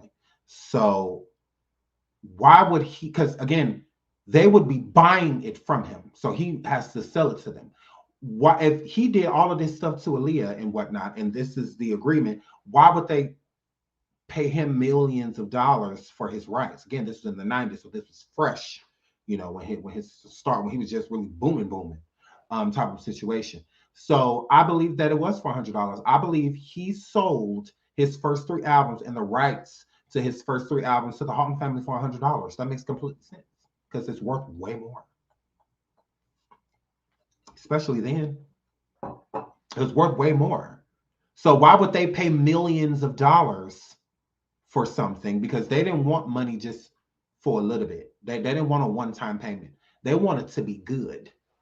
So they're like, yeah, sell us your first 3 albums and the rights to the first. That makes complete sense. I'm like, yeah, I could completely see that. And it had always been rumored that the Houghton family, Diane, not Barry, because people were thinking that it was Barry. Barry's last name is Hankerson, not Houghton.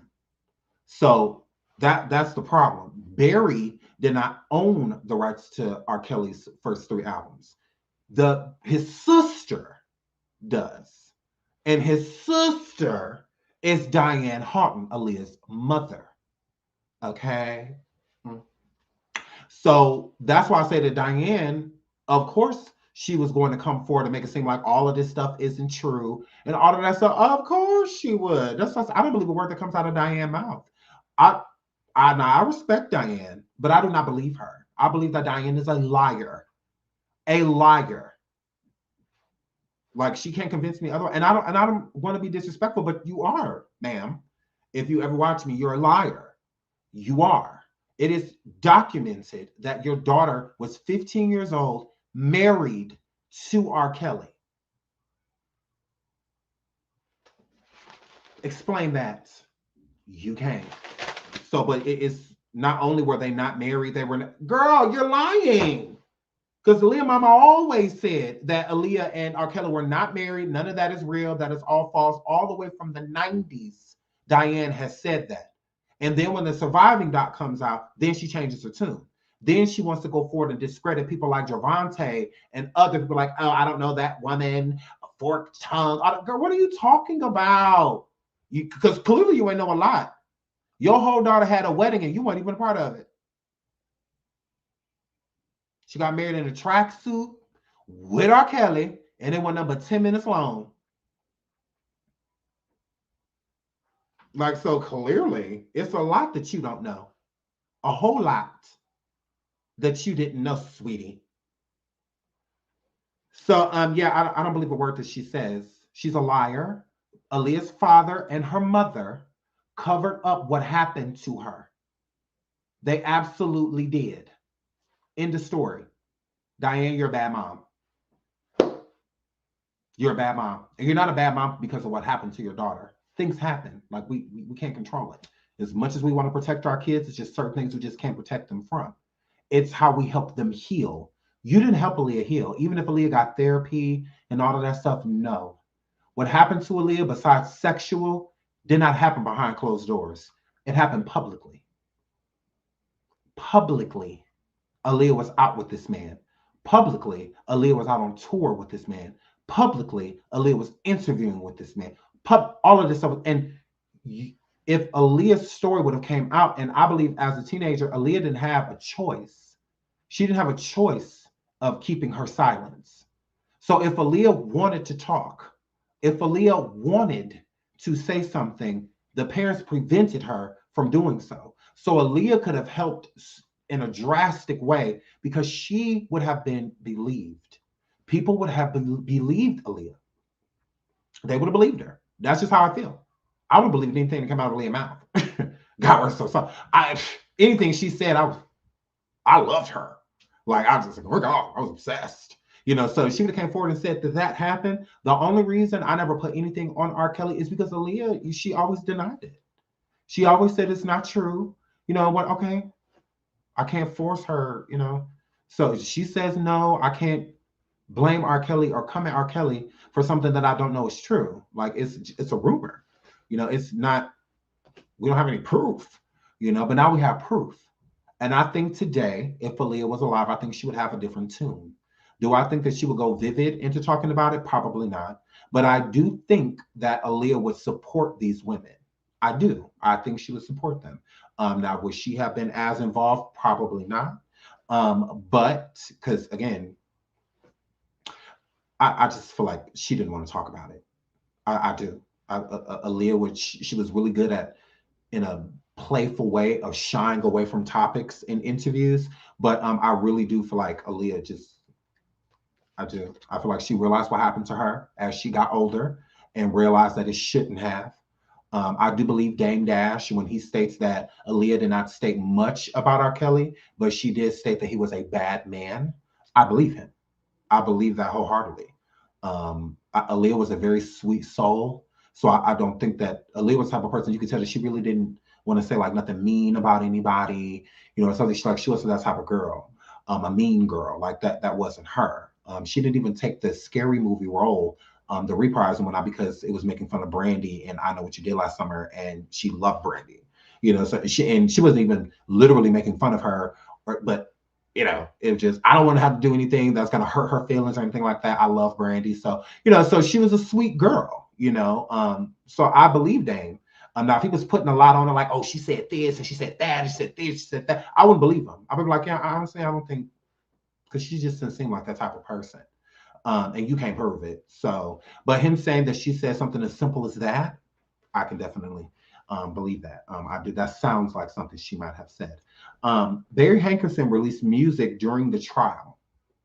Okay, the Aaliyah music that finally got released, Barry Hankerson, to where it was available on like Apple and you know stuff like that, iTunes, Spotify. You know, so how it got all of those places was because Barry released the music right at the time of the trial, and the trial had everything to do with Aaliyah because Jane Doe 1 was Aaliyah. So all of that was going to be coming up. So it was like he was riding off the girl's back, like literally like, I'm going to profit and make as much money as this is possible, because Aaliyah's name was being brought up a lot. And throughout the court trial with R. Kelly, Aaliyah's name came up hundreds of times. So I feel like he was definitely using that, you know, to his advantage and making as much money off of his dead niece as he could. So, gross. He also said that he was not complicit. Barry Hankerson said that he was not complicit in anything that was going on with Aaliyah and R. Kelly, which is a complete total lie. Barry states he removed himself after finding out about Aaliyah and R. Kelly. Again, complete total lie. There's many people, even Gervonta and others, that stated that they saw Barry around plenty of times, even after Aaliyah went, you know, because after the annulment, she went to New York pretty much and started working with Missy and Timbaland, you know, and stuff like that. And her and R. Kelly never worked together again. So for Barry and his sister, because he and Diana do not speak, they do not have a relationship. Barry Hankerson, Aaliyah's uncle, and his mother and her mother, Diane, I'm sorry, Houghton, they do not have a relationship at all whatsoever, which led me to believe, I do not think that Diane cut Barry off because of what happened between Aaliyah and R. Kelly. I don't. And I also don't believe that it's the support either. What I believe, in my opinion, is that Diana found out that not only was Barry knowing about the knowing of the relationship between R. Kelly and Aaliyah, he may have been having relationships with underage girls too, in my opinion. I think she cut him off because of everything. Like, not only are you letting my teenage daughter be with this grown man, you out here with these girls too. You out here doing ... too. I want to get away. I don't want nothing to do with none of y'all.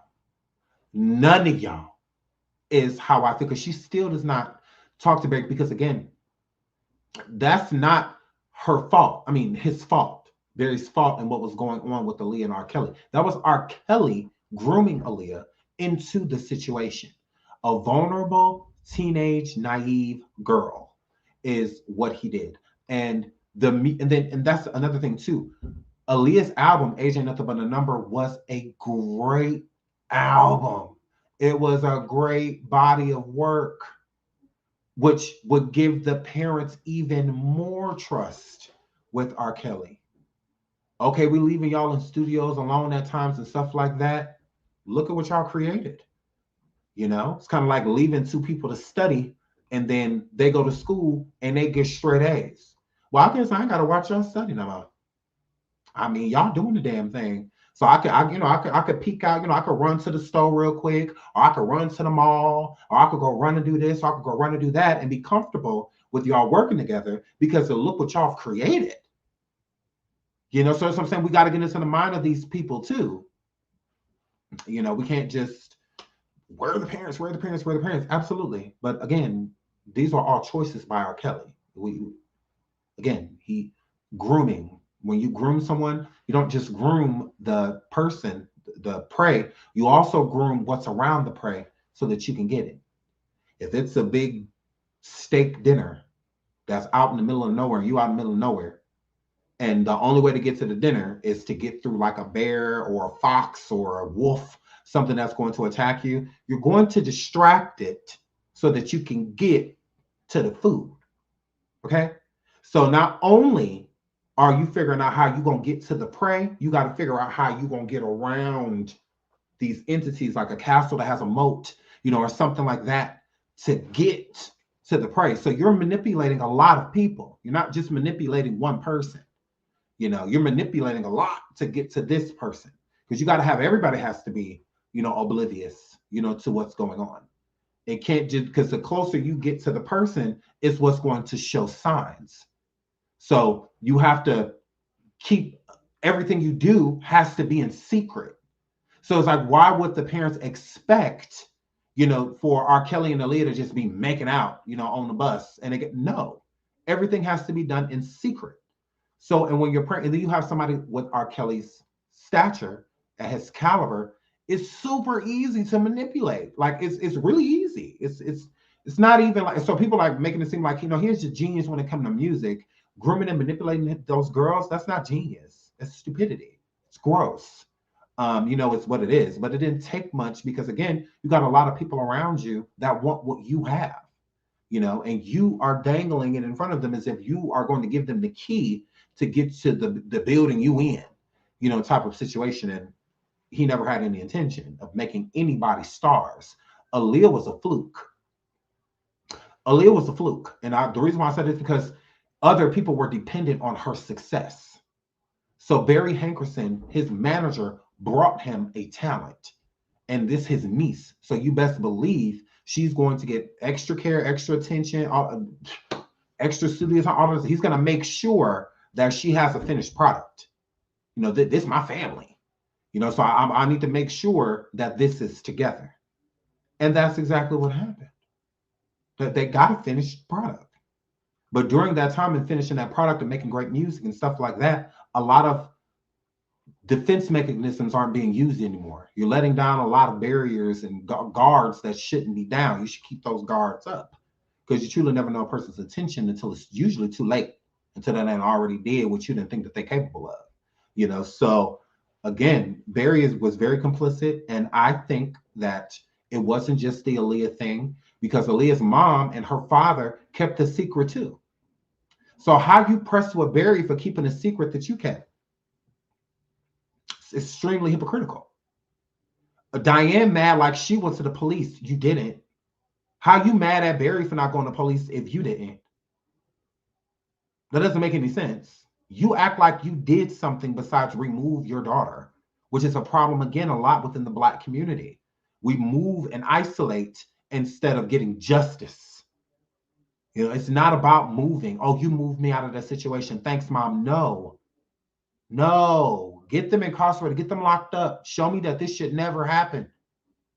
That's why a lot of people become predators. No different than R. Kelly. The person that did that to him, both people got away with it. His sister and the neighborhood uncle. They got away with it. Both of them. So why wouldn't he think that he get to do the same thing? Like, I get to get away with it too. They did. They just had their way with me and just did what they wanted to do with me. Nobody did nothing. No one did anything. So why wouldn't, he's going to take that same thing throughout life with him. And that's what happened. None of these people pay for what they did to me. I ain't got to pay for it either. Why is it so wrong what I did, but what everybody else did to me was completely fine? And so, yeah, so Barry Hankerson, to me, I think is way more involved. And I think that that's why Barry tries to hide the fact that he was still around R. Kelly and whatnot, is because of his skeletons and his closet. Okay. So, yeah, all of them. And I literally, once they showed the transcripts and whatnot of the alleged NDA and all of that with Aaliyah's mom and her father, I lost all respect for them at that point in time. Like, you're bad mom. Like, because you should have never done that. You should not have. It's sad that Aaliyah had to leave this earth without justice, you know, without the person paying for, because again, therapy and stuff only goes so far, you know, with someone that has been SA'd. That only goes so far. Seeing something happen to them, whether it's put behind bars, so it makes you feel better. It lets you know that what happened to me is not in vain. It's not just, oh, well, I matter. You know, how could you feel like you matter if the person that did all these horrible, heinous things to you is free? They could just do whatever they want. And it's a lot of Black families. I feel like it's families in general, but a lot of Black families do that. There's people I know right now that have people in their family that have done certain things to them, and they will still see them. They will still be around them. They'll be at dinners and barbecues and gatherings and whatnot and speak to them. And that's not okay. Like, it isn't. But I think as Black people, we kind of just allow it. We allow it. And we justify it because it's better than hurting. It's better than hurting. And it's a different type of hurt when you have to turn in your own family. So when your family is locked up or in prison and it's because of you, that's a scary thought too. So it's another reason that a lot of people, you know, don't, and Black people, you know, the Black community. It's why it's swept under the rug. And then they keep doing what they're doing, but to other people. No different than R. Kelly. It's the same thing. It kept getting swept under the rug. It kept getting enabled. So since it's getting enabled, why would he feel like he's doing anything wrong? Nothing bad happens. When you do something wrong, bad things happen, right? When you do something wrong, there's consequences, right? He's getting none of those things. None of them. So, and then people wonder why, you know, certain things are going on with certain people, you know? Yeah, and it's impossible to break the cycle if the cycle is in your own family, you know, with that type of cycle. And people are wondering why people are so alike and similar. So, because there's a lot of abuse going on and nothing's being done about it. So if the grandpa was doing certain things to this person, and now this person done had kids, and now this person letting the grandpa babysit, or the grandpa is around, what do you think is going on? And then people are starting to get older. So now they're starting to, some of the people in this family that have been abused are starting to adopt that behavior and what the person has done to them. Like in R. Kelly, he adopted the behavior. You have some people like us that abort the behavior. Some people that have been abused, like me, I've aborted it. I didn't adopt it and bring it into my life. You know, carrying some, I didn't do that. You know, but R. Kelly did. And what made it worse is that people putting money and power behind a person that is painfully hurt. Because that's how I feel with R. Kelly. Poor guy. Poor guy. What he went through sounds like a horror story. Horror story. Your sister, and then this man does all of these crazy things to you, not only you, other boys in the neighborhood. And then finally, the police gets involved. And then when the police do get involved, his mom is paid for R. Kelly not to come sit on that stand and testify against the man that did this to him. Where's the protection in that? And then this whole time, R. Kelly's still at home getting essayed by his sister. So it's like, poor guy. You poor thing. Like, I feel horrible. You know, because again, he's still a human. He's still a human being, just like any of us. But to take that energy, again, I can understand it, but I'm not going to accept it. That's not an excuse for him to do what he done. If anything, you know firsthand, Robert Sylvester, how all of that stuff made you feel, how confusing you felt, how just were relationships, intimacy, all of it, how all of that just changed your world. How you don't even know how to accept certain things just because everything in your life has been over sexualized, and this poor guy,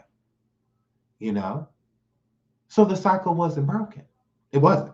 It did just make things worse, is what it did. And he was someone, again, you're handing someone with those type of issues millions of dollars. Millions of dollars, a hurt individual with a bunch of unworked out issues. None of these issues are worked out. And you're giving him power and a land, basically, like a Disneyland filled with people that struck by a lot of poverty. Because again, it's not like R. Kelly, all of the girls that he had over there were rich girls from the upper echelon areas and whatnot, families with money. No. R. Kelly targeted broken girls with issues, trust issues, insecurities, all that stuff. What teenage girl don't have those things? It don't matter how much money you got. All teenagers feel that way. All of them. That's why they were targeted. That's why he wouldn't target grown women. He don't know what to do with a grown woman. He don't know what to do with that because he's not mentally that. In my opinion, the day R. Kelly was essayed for the first time is when R. Kelly stopped growing mentally. I feel like he stayed at that age. I do. I still feel the same thing. Like when I see him, I see a little kid, like a super afraid kid with all type of emotions and a lot of experiences that he still hasn't been able to translate. Just a bunch of confusion. Yeah, that's what I see. I absolutely do. So no, and I'm not. Have you? No, and I'm not. Have you watched the final chapter? Because that's what I'm doing.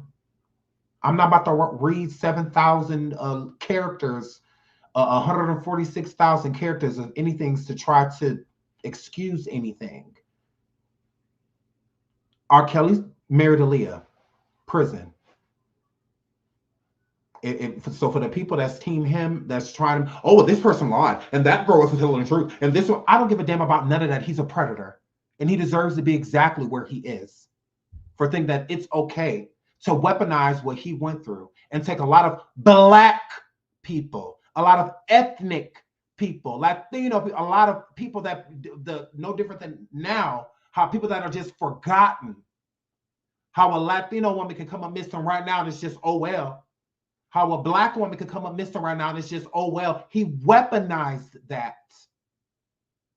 So if you're okay with somebody fucking on your 15, 14, and 16-year-old because certain people lie, I don't care.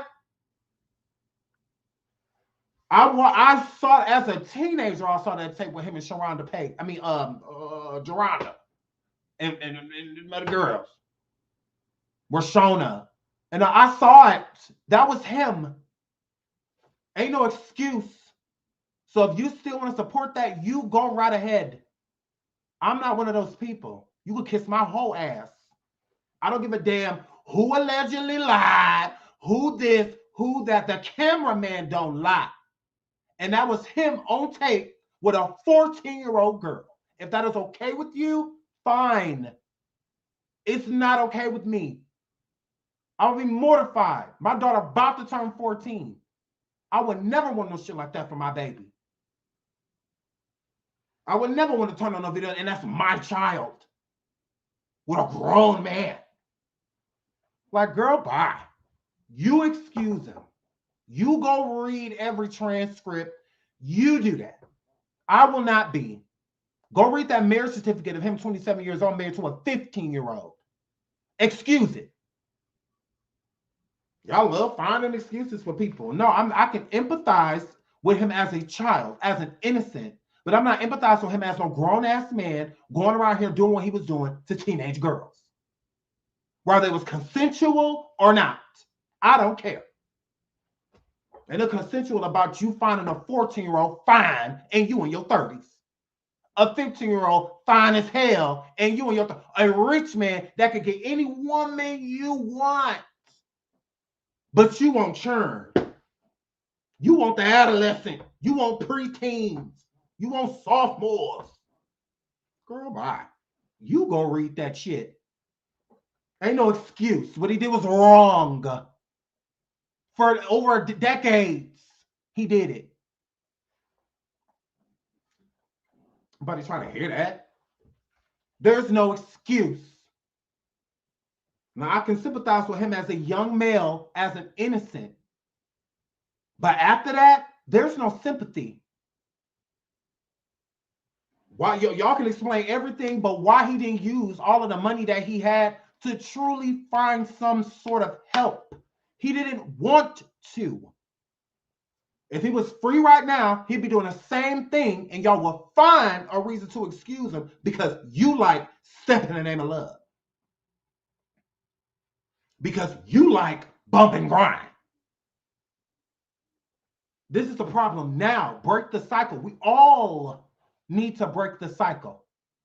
Hold him accountable. So if he is ever freed one day like a Bill Cosby and others, maybe he'll go another route.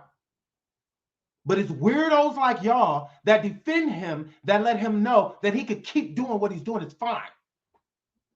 Y'all okay it. I'm not. I'm out here raising churn. I want neither one of my daughters up underneath no nigga like that. Neither one of them. I ain't supporting that ish. You can elsewhere. Like her bye. It makes no sense. Like y'all, you mammies is something else. You mammies, y'all are something vicious. You mammies is something else. Same ones that ain't never had a good man. Y'all whole life ain't got no good man now. But let's defend the predator. Like, out of hundreds of women that have come forward and said certain things, everybody lying?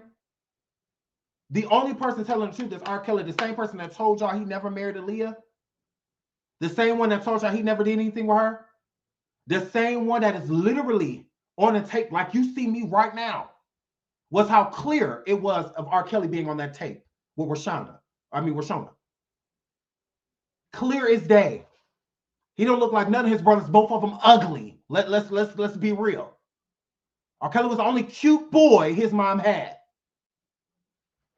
That one man wanted both of them ugly. I'm like, no, Kelly cute. That's him. Well, no Carrie, no, both of them niggas ugly. Both of them. Y'all crazy. That's something like, ooh, it's the delusion for me. Like, you can like him fine, but I'm not about to excuse him. I'm not. There's no excuse for what he did and still will do if they freed him right now. It's always fine to somebody on top of one of y'all kids. Then it's okay. Yeah. Now it's no, Argo, mute them. Why? Because your 15-year-old over there, not now you want to do something. Oh, okay. Okay. But while other people, kids and stuff over there, they all lied. She was actually really 18 when she went over there. You can't make Rashonda 18 in that video. Boom. You can't make Aaliyah 18 with that marriage certificate. Boom. And it's still, oh well. Because y'all are weird and delusional. Like, I'm not about to drop down my intelligence for you. Like, yeah, I'm not going to do that.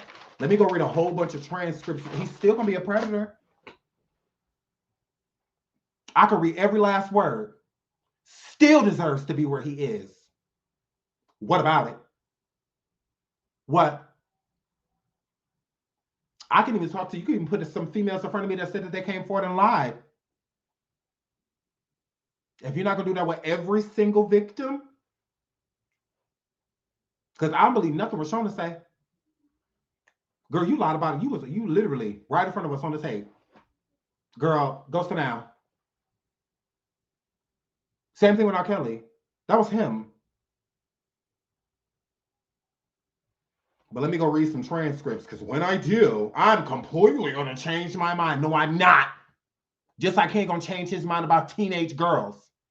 Just like he's still gonna find them fine. He'll still sleep with you, your daughter, your daughter's daughter. He'll sleep with all them people. He'll still do that. Oh boy. Moving right along. It is for me, Lord. You'll keep them from me, Lord.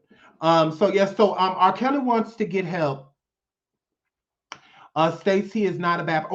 I skipped. Sorry, I skipped, y'all. Sorry, I was that annoyed. So Ebony was one of the new girls. New speakers. Someone that has had experiences with R. Kelly. In the final chapter that is coming forward, telling her experience. Right. She made me sad. All of them make me sad. That's this. Surviving R. Kelly is just. Oh God. So but anyways, so she said she was 16 and met R. Kelly in 1993. Okay. Now during Ebony came around the Players Only video featuring the game. So this was around like 2000 to where she started like, I guess, like reconnect with R. Kelly. But the first time she met him, I believe, was at a concert when she was 16 in 1993. During the time of her, R. Kelly married Aaliyah. And so let me sidestep. So we were just talking about Barry Hankerson and his sister. Barry, even on Dr. Oz, Barry tries to make it seem like Aaliyah's mother Diane and R. Kelly had a special relationship. It's given that, I'm just be real. It's given that Barry knows that Diane Halton was sleeping with R. Kelly.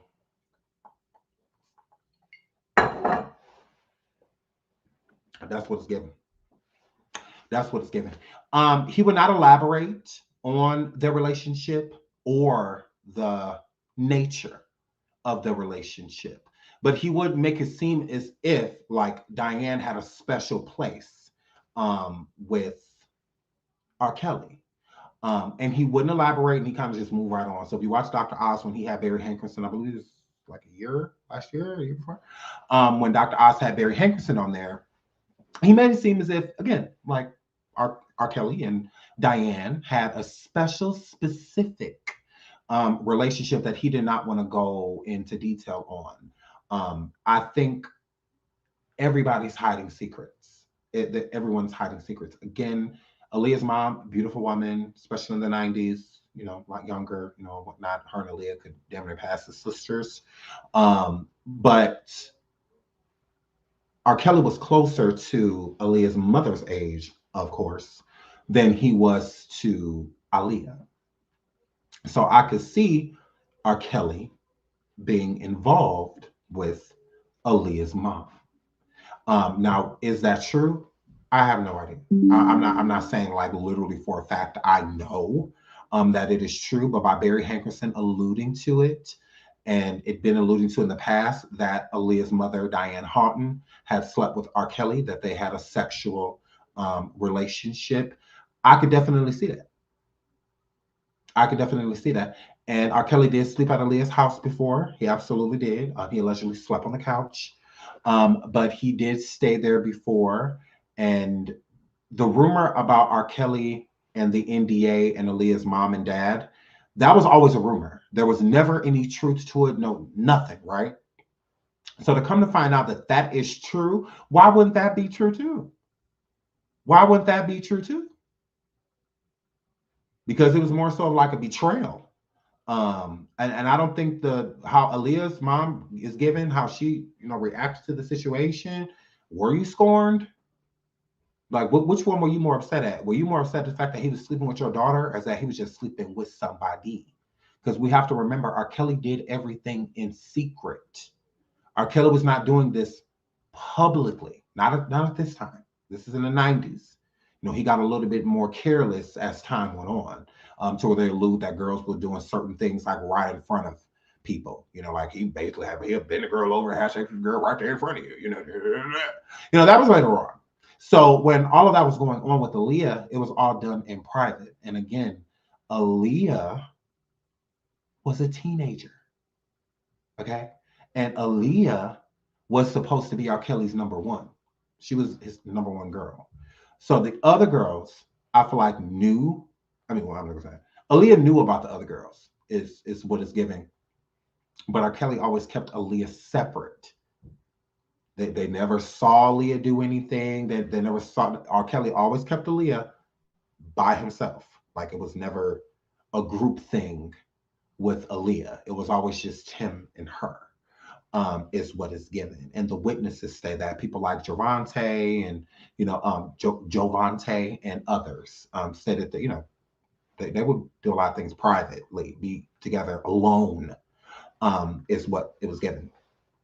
And so I'm not saying that Diane Hartman slept with R. Kelly. I do feel that is what Barry Hankerson is alluding to. That's just my opinion, because it's like, what else are you talking about?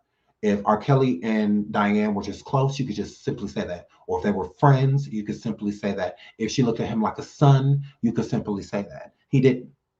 And I think it's for a reason, which is this secrets, where they're holding each other's secrets. So Ebony Dory, let me put her up on the screen. Ebony was not a part of the first chapters of the Surviving R. Kelly. She was not. The final chapter is the first part that she was there, and she said that she saw R. Kelly and Aaliyah. Okay. So let me break this down. So she states that she met R. Kelly when she was 16. I'm trying to make sure I remember this properly. And that throughout high school, she still had a relationship with R. Kelly. Like they were cool, like they spoke, and she didn't say about anything sexual. She was just saying, that they spoke and they had conversations and whatnot. And he was, supportive and good guy. She really liked him. So her mom found out that her and R. Kelly, I'm not going to say, because she didn't specify if her and R. Kelly's relationship was sexual at that time. So I'm not just going to just make it up. But she did state that her mom found out about her and R. Kelly, and her mom told her to remove herself from him immediately and whatnot. So that's what made me kind of think like, okay, well, maybe it was sexual because, the mom being super concerned. So after that, she decided, again, like most teenagers. So when people be like, oh, well, where were the parents? Where are the parents? Where are the parents? Well, you got your mind made up. You got your mind made up. It's that simple. So she decided to engage R. Kelly anyway, after her mother told her, stay away from him. Don't go near him. If you do, I'm going to kick you out of my home if I find out that you are with R. Kelly. So her being a teenager and whatnot, not caring what her parents say, like most of us, she continued to see him anyway. In the process of that, she, got to meet Aaliyah. She said she met her once, and when R. Kelly and Aaliyah were together, a lot of the times they would be like in their own room, or even if it was like at the studio, they would be in their own separate room, and so on and so forth. So she states that one day she was sitting, because R. Kelly, just like a lot of the other girls would state, that he would just leave them, wherever he was, like his home, because she moved in with him after she graduated high school. So she moves in with R. Kelly, and while she lived there, she got bored one night because, again, he just leaves them there. Now, she displayed some of her essay, which, she said that she didn't know how to arch her back properly. He said that she didn't do it right. So he had her for hours sit in a certain position, And, so I guess so she could learn how to do it correctly. And she said it was very agonizing. And he had a video camera on her and would tell her don't move and had the recording on her so that she wouldn't, so he could know if she moved or not. And he would also take breaks. Like he would even leave the room and go do other stuff while she was still in this certain position. So after that, she states, again, getting back to the board, she was really bored while he was gone. And she found like this, I don't know what it was, like a basket or something of cassette tapes. Remember, this was in the 90s. So, well, 90s, early 2000s. So she decided out of boredom to go and watch the tapes. Maybe she thought they were just movies, like home movies. She didn't think that it was like, that. Although she could have had a good clue if he was recording her, but still. So she goes and takes some tapes, or well, a tape, and she places the tape in the VHS, and like she said, she just thought it would be just random movie. Turned out to allegedly be on camera none other than Miss Aaliyah Haunton. Okay. So she states that Aaliyah and R. Kelly were being intimate on this tape that she was watching. She said there was a sensor in the room that she had went in because R. Kelly was alerted because he came home soon after of her stumbling upon this video of R. Kelly and Aaliyah. Now, she states she asked R. Kelly multiple times if the rumors were true of R. Kelly and Aaliyah having any dealings, and R. Kelly would always tell her no. R. Kelly always said there's nothing going on between Aaliyah and myself. And that's when she found out that it was a complete, total lie because she had no proof until the video. It was just like a rumor, just like it was to us, it was a rumor to her. And she found out better than, a person could tell her, because on this videotape that she watched, allegedly, it was Aaliyah, the singer, Aaliyah Haunton, and R. Kelly, Robert Sylvester Kelly, intimate on film. Okay. So R. Kelly questioned her and asked her what she saw. He was very upset and wanted to know what she saw, what she viewed, what she watched. And she froze up out of fear. And she said that she couldn't say what she saw because if she told him what she saw, as angry as it was, she just felt like she would be in more trouble, for having the information or being hurt because that's powerful information to have. You literally saw underage Aaliyah on tape being involved with adult R. Kelly, Robert Kelly. Like, okay, that's wow. So she said that's what she saw, but she did not tell him. And in the process of not telling him, he pushed her down the stairs. Okay. There was a flight of stairs that she was on, and he was at the top of the stairs having a conversation with her face to face, and ended up pushing her down the stairs. Poor thing. So after he pushed her down the stairs, hold on. Sorry, I'm make sure my notes is correct. I'm sorry, I skipped the page. He pushed her down the stairs. He absolutely did. Crazy. And she stated that R. Kelly was not a bad guy. So I'm now on the right page. She stated that R. Kelly was not a bad guy, that she just wanted R. Kelly to get help. She felt that he wasn't bad, he just did bad things. She also made an excuse for him even then. That's how you can tell that this is a very powerful memory of hers, because she even tried to excuse him while telling the story. So she kind of pushed it that in her telling the story and what happened to her, that she fell down the stairs or went down the stairs, instead of saying that he pushed me down the stairs. So it's like I felt a lot of victims have that, that type of mentality to where they will protect the person that they care for that is hurting them. So I'm just like, well, you're still doing it to this day. And I'm so glad that her friend was there within that moment because she even caught her, in it and was just like, look, you're still making, you're still making excuse for him that he pushed you. Like and she said it herself, like, she's like, yeah, he did. I'm still making, right. It's like, you're still making excuses for him. So that's how you could tell that R. Kelly, I feel that he's a very loving person. Because in order to pull that type of wool over someone's eyes, you have to care for them first. It's not just this situation starts off with them being abused and it's like that the whole time.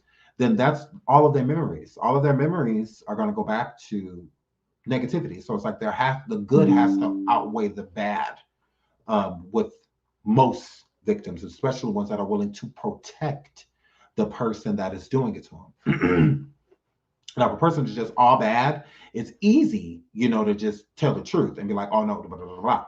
But if it's a lot of good to them, if they've done a lot of good to you and for you, it's hard to overlook that and just go straight to that when that's all that matters. It doesn't matter what they did good for you and whatnot if they're willing to do this, but a lot of victims have a hard time getting out of that mindset, he was still a good man and took care of our kids or this or whatever. The goodness is just like this woman, Ebony, after she moved out, she had a daughter and, because this was after graduation of high school. So she moved out, she ended up dating a guy from a fraternity and she had a baby. After having that baby, she went back to R. Kelly. And she said that R. Kelly took care of her. He took care of her child, all this sort of stuff I'm saying. You're a victim's gonna go back to that as well. Like, he had to look out for me. Not only did he look out for me, he looked out for my daughter. So it's like you're giving yourself reasons to excuse what this person has done to you because they've done good for you, but they've done a lot of bad too. And I feel like R. Kelly's done the same thing with his sister. His sister pretty much took care of them because their mom worked. So I think with his sister, he excused what she did to him because of the good things she did for him, like making sure he had on clean clothes or making sure he bathed, making sure he got to school, making sure he ate, all that. So she's taking on the motherly role, so it's hard for him to overlook, the good things that she do and just look straight at the bad. I don't feel like he did that because he's still enabled his sister to this day. R. Kelly will not say out loud his sister's name and that she did what she did to him. He is still protecting his sister till this day. Till this day. He is protecting her. No charges have ever been brought up against her. Ever. And he still won't get her prosecuted. He still won't, even in his book, Solo Coaster, all that, he still did not name her. He still says a relative, a family member, is as much as he's willing to say. Well, we all know it's his sister because both of his brothers have admitted the same things have happened. Well, Kelly has admitted the same things was happening to him with his sister when he was growing up. So obviously, if she was doing it to Carrie, she was doing it to, So yeah, I think that's where he learned that because he was groomed. His sister groomed him, and the neighborhood uncle that abused R. Kelly, he did too. He had a candy store, and in that candy store, he would give R. Kelly candy and certain items, money, to abuse him. Okay? So it's no different than how R. Kelly did the girls.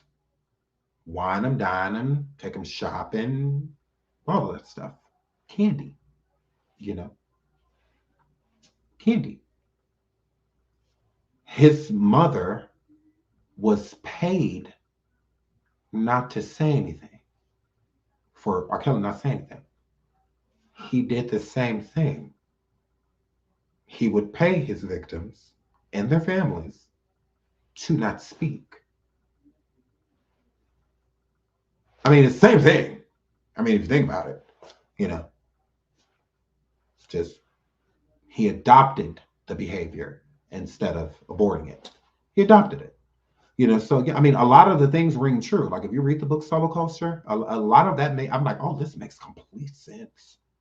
You know, even when R. Kelly was discussing in the book that when his mom would, she always wore lipstick, and she would drink out of the cup, and when the lipstick on the rim of the cup, he would basically like want to taste her because he was attracted to her. Why wouldn't R. Kelly be attracted to his mom if his sister is SAing him? His sister has brought on the mother role. So since his sister has the mother role, he's not looking at his mom as his literal mother and the things that she's supposed to be doing because his sister has taken on that role. And none of this has been explained to him. So that's what I said. That had to have been a monstrous life, a monstrous lifestyle. Like he was literally attracted to his mom. Literally. That's not a coincidence. Like it's not. And his sister, again, the one that was saying him, took on the mother role because his mom would work, you know, and all of that stuff. So somebody had to take care of them while that was happening. His sister is the oldest. So she took care of them. And she would send, and then no different than what R. Kelly isolating certain people, how he would isolate Aaliyah, but with the other girls, he'd have all of them all in the room at the same time, a 6-way, a 10-way. He didn't have any respect for them, you know, anything like that.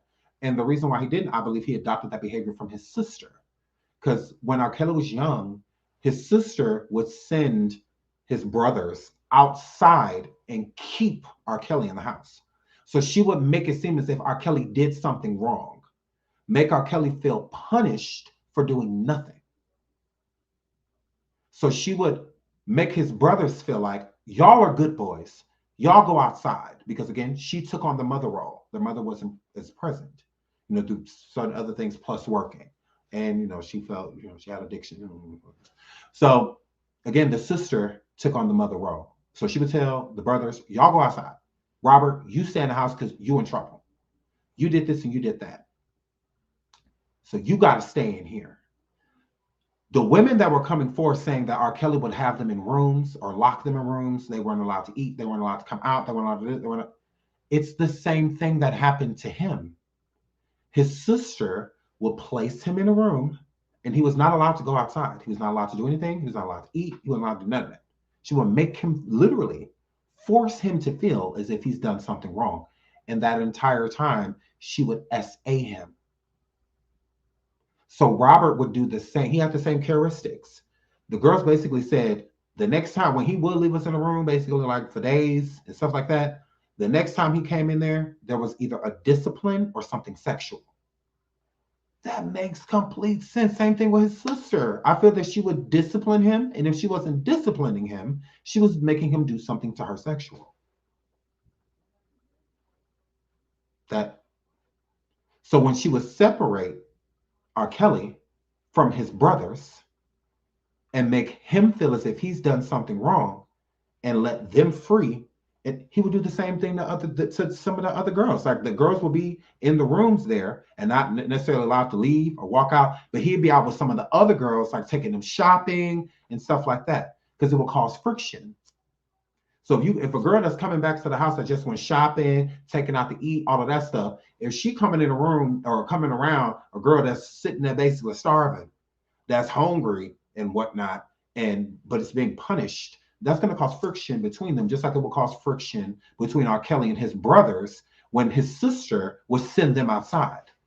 You best believe when those brothers came back indoors and they've been outside playing all day and hanging out and hanging with their friends and, you know, around the girls in the neighborhood and stuff like that, you don't think R. Kelly had a problem with his brothers? You don't think he was jealous or envious of them? Which would translate into when R. Kelly made money, while he treated his brothers horribly, but treated his sister well.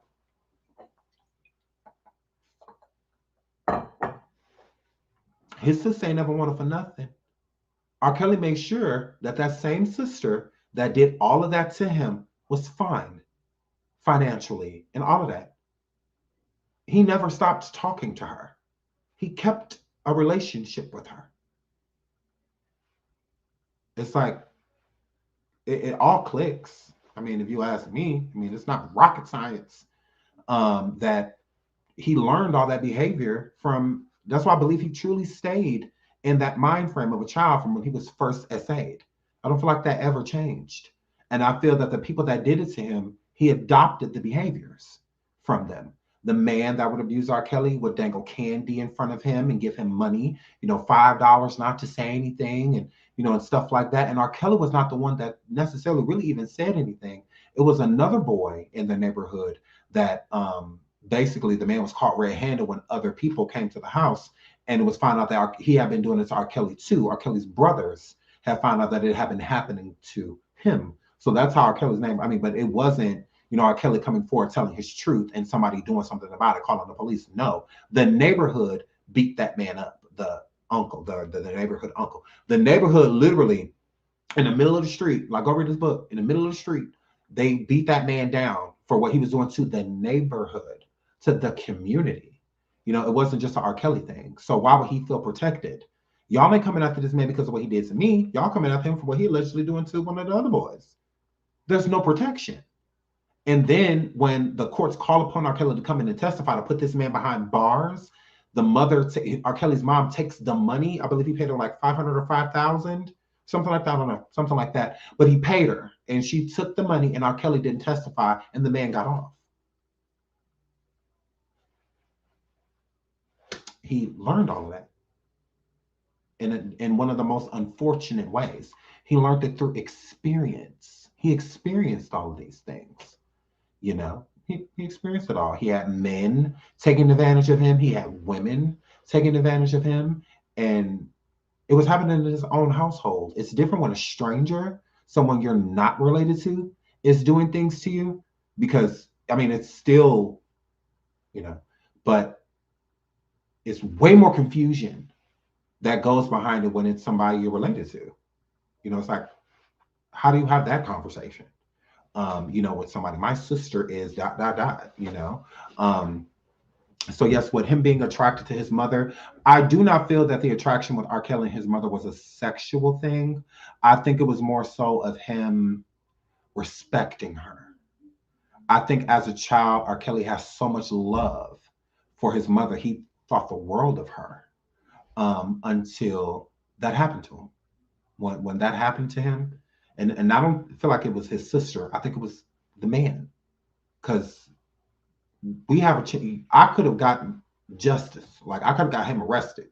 He could have paid for what he did to me, and you decided to take some money instead. I think that's when he lost all respect for her. That's when, because even when R. Kelly's mom was sick and all of that stuff, he barely went to go visit her. His excuse was that he don't like hospitals. But I mean, that's your mom. Like, yeah. So when he came out with the song "I Wish," it hit different. If you actually listen to the lyrics and what he went through, yeah, he's basically wishing for a better mother, if you ask me. So, but yeah, it's very. He had a sad life. He did. Very unfortunate. Very unfortunate, and it's sad that he couldn't turn that pain into triumph. Instead, he adopted the behavior. He absolutely did. Very unfortunate. So let's get into Aaliyah's wedding. Oh, Ebony. Before we jump off of Ebony, decided to, let me put it back on the screen. One of the new people, one of the new Me Too movement women that have come forward in this R. Kelly case. She stated that she, because she did come back, she did stay with him after she had a kid, her daughter.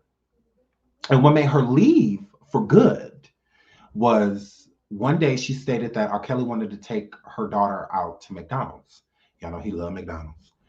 And she went with. And she was sitting in the front seat, and her daughter at the time was 12 years old and was sitting in the back seat. She said R. Kelly was talking to her, but looking in the mirror, the rearview mirror, at her daughter. And she did not like the look that he had on his face. It made her very uncomfortable. She did not like it. It was more so of him seeing something that he likes. She said she did not recognize that energy. So she felt like the target was on her daughter. And she said once they got back, she, got her stuff, and that was it.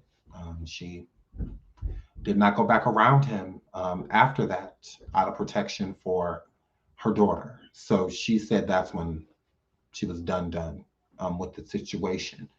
Like she said, her tea was her tea. What she went through with R. Kelly's what she went through with R. Kelly, but she's not going to take her daughter through anything. She's not going to let her daughter go through anything like that. So, girl, shout out to her. Again, I'm just glad nothing happened to her daughter. So that's all that matters. Girl, it's a lot. So let's get into Aaliyah's wedding. So Nathan J. Edmond was the pastor that officiated Aaliyah and R. Kelly's wedding.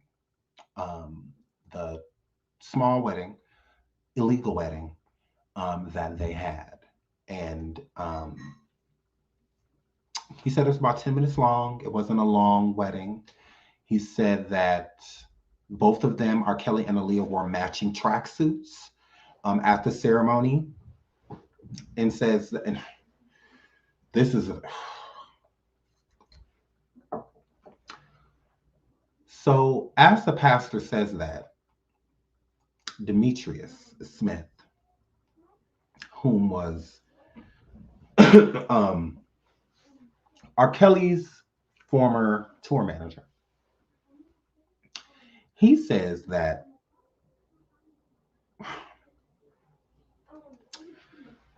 basically he would say that if R. Kelly would have waited a little bit longer, that him and Aaliyah would have made a beautiful couple.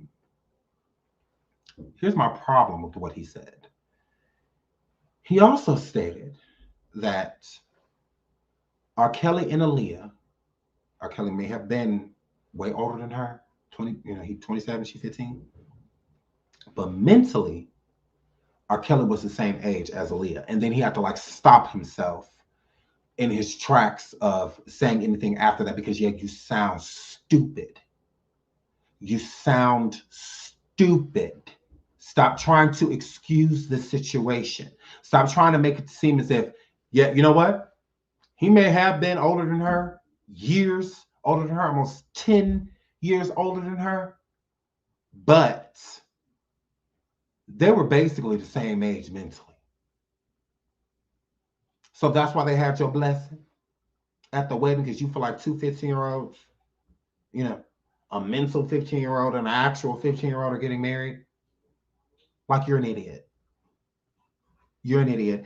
And this is where my huge problem is with people like Jim, I believe his name is, Jim Prats, and Demetrius, is because, this is a really good question, because we're about to move on into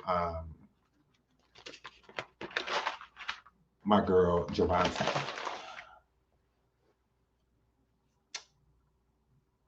How are people stating that the enablers, which would be Demetrius Smith, Jim Prats, and many others,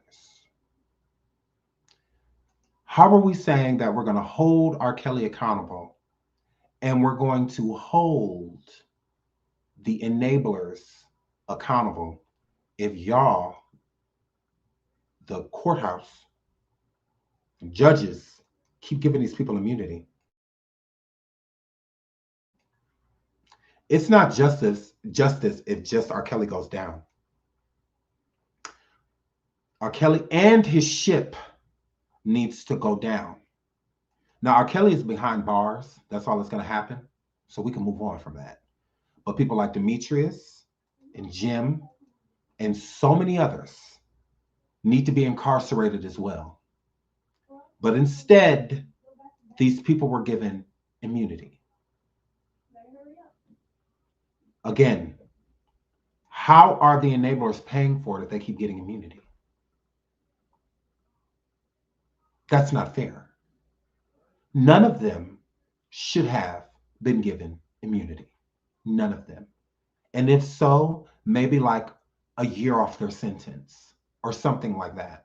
It is not fair that only R. Kelly is paying for this when these people literally, Jim, Demetrius, they helped Aaliyah get a fake ID to marry this man, knowing that this girl was underage, knowing that she was only 15.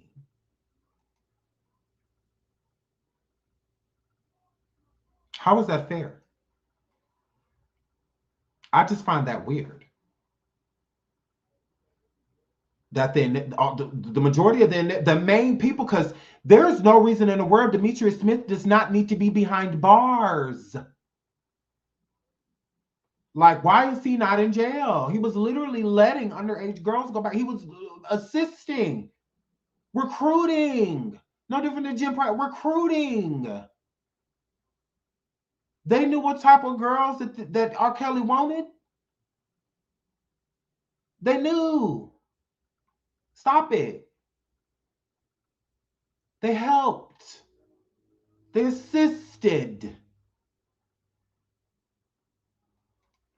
But they want to sit in a documentary. I'm like, I can't even take neither one of them seriously.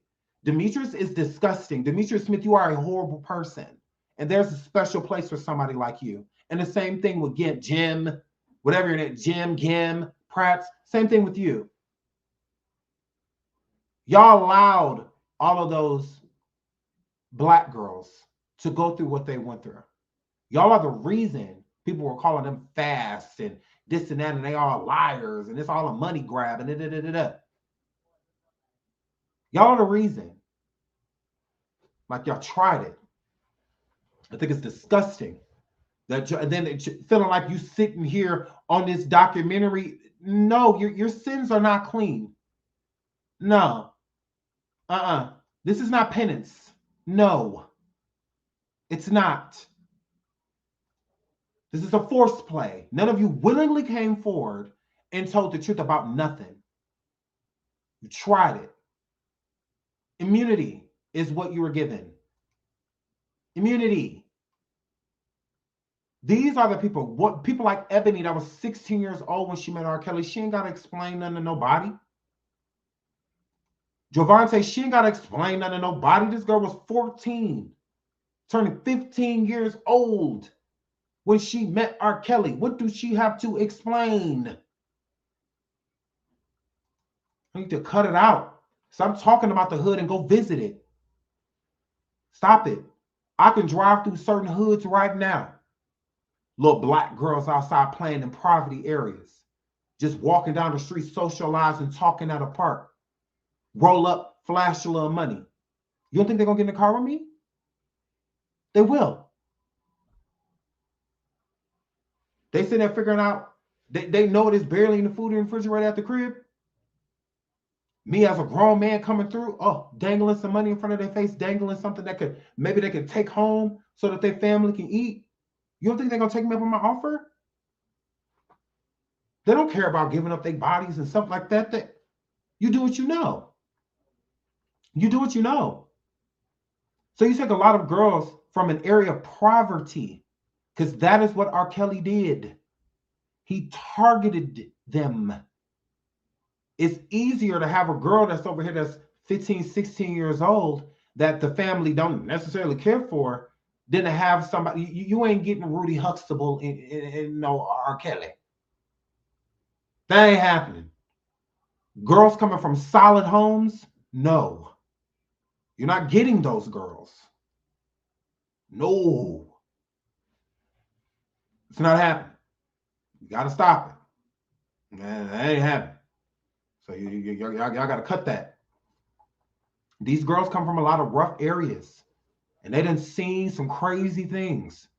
It's a different type of fear when you living in a hood, when you living in areas that are forgotten, places like Chicago. I mean, like we got to stop and think. Y'all making it seem like all of these girls were born with silver spoons in their mouth, And they had no reason to even let R. Kelly do da da da da da da. What? It's plenty of niggas in the hood right now, slangling of this, slangling of that, and there's plenty of girls chasing them. Plenty of them. It's a 15-year-old girl probably outside right now that's hanging on the edge of a car, nigga that. It's a girl that's outside right now that mama don't care if she come home because they just got done arguing or they don't get along really anyway. It's girls right now that stay in foster homes that don't want to be there. So again, he wasn't going for the girls that are in two-parent Christian homes. It's like that's not what he was going for. He was going for girls that are broken. Girls that have been through things themselves. Go listen to the majority of the, since we want to talk about transcripts, about how he always brought up to the girls their lifestyle. What's going on at home? Who taking care of you? Type of situation. That always came up. Always. Even when somebody like Faith, she comes from a good family. That's why R. Kelly couldn't keep her. She's not a broken girl. She's not. She has a mom that she knows loves her. She has a father that she knows that loves her. So as much as you're trying to sit over here and allegedly manipulate these girls into thinking that their family don't care about them, actions speak louder than words. So if you got the type of family whose actions show you that they love you, this person's words are going to mean nothing. If you married and you know that your spouse loves you because of their actions, can't nobody come and tell you nothing different. Now, they could come and tell you that your spouse may have done something, but they're not about to come and tell you that they don't love you. Like, I know they do. I know my mom loved me. I know she does. Like, you can't convince me otherwise because I know better because of her actions. How you know your mom loved you? I don't know. She raised me from ground up, from birth to now. Whenever I call her from something's going on with me, she's worried immediately. She's trying to get to where I am, or her actions shows me that she loves me. How she didn't just let me go do any and everything. How she actually cared that I came in the house on time. How she actually would blow up my phone if I wasn't at home on time. That type of stuff. That type of stuff let me know that she cared. Because you only want the girls with the opposite. You only want a 16-year-old girl over here if the family ain't calling. If the family isn't, like, that's what you're looking for. You're not looking for somebody that you got to keep cutting you off because their parent keep calling. Like, you're going to get rid of that person. You want somebody that could leave, that could just be missing and nobody think twice about it.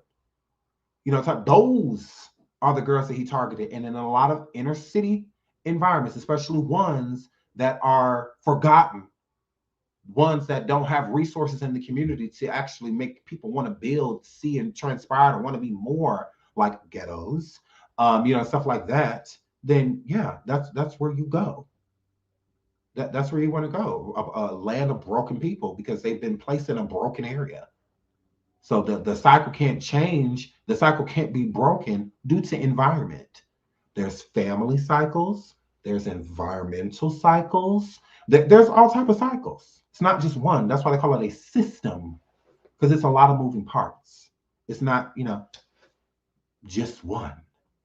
So if you have a girl that's at home being essayed by a family member or a neighbor or a friend of the family or something like that, and then you have this person like R. Kelly, his caliber, all this money, glitz and glam, and all of this are telling you, I can take you away from all of that, pulling on your heartstrings, pulling you in further and further and further and further and further. Ain't nobody gonna be able to tell you nothing. That's why he gets girls at a certain age, till they're very young and impressionable, naive, because ain't no grown woman gonna think like that. That's why people like Asante McGee, I don't feel sorry for her. I mean, I hope R. Kelly didn't put his hands and stuff on her, but other than that, I don't give a damn what R. Kelly did to her. I don't care. Girl, please. You 30-some years old, so you're an idiot. You want to go through this. You want to, because none of this makes sense. You know better. Now, these other girls, these you know, they got more growing to do. But somebody like you, well into your 30s, girl, bye. Like, yeah, don't nobody feel sorry for you. And that lady that was a VJ that was on that radio station, she was in her girl. I hope R. Kelly won't put his hands on you, girl, but oh well. Oh well. You're not about to sit here and try to act like you got the same story as somebody that came around him at a young age. You don't. So cut it out. You came in here knowing better. You're choosing to deal with this type of stuff. You know, it's different for these girls. It's like you different. You had a whole career. Hey, you, girl, bye. I don't feel sorry for her. Or Asante. Like people like that, no. I don't feel sorry for her. Like you can't. He made me sit in a room for 2-3 days. I had to call this person to get some food, and this friend had to send. Excuse me? So I'm supposed to feel sorry for you because he wasn't feeding you? You grown. Feed your goddamn self. Gross. I don't know. Go home. Asante McGee, he didn't feed me. Who was feeding your kids? You got whole churn. Like, girl. Ditto. Ditto. I ain't never heard some Mahogany on no album. He ain't never shouted you out in no song. He ain't said that you part of his team. He ain't never tagged you. You don't even have a picture. You could at least have a picture with you and him in it. It's amazing that people can think that they can tell me the same goddamn thing. Weird. Weird. Last I checked, he don't know you. His album was called 12 Play, not So Mahogany. Who the fuck are you? Oh, you thought it was sweet, didn't you? It's not. And do not get quiet. Keep talking. Don't not talk that you have my attention because you've been popping off. You clearly want my attention. Let me give it to you. I ain't never heard no goddamn song called So Mahogany. How Mahogany know him so well. Are you his sister? Because his mama dead. Or so are you the essayer? Because that's the only person besides his brothers that's going to tell me about him. Hurry up. I read his book. That's an autobiography, and he co-signed the whole book.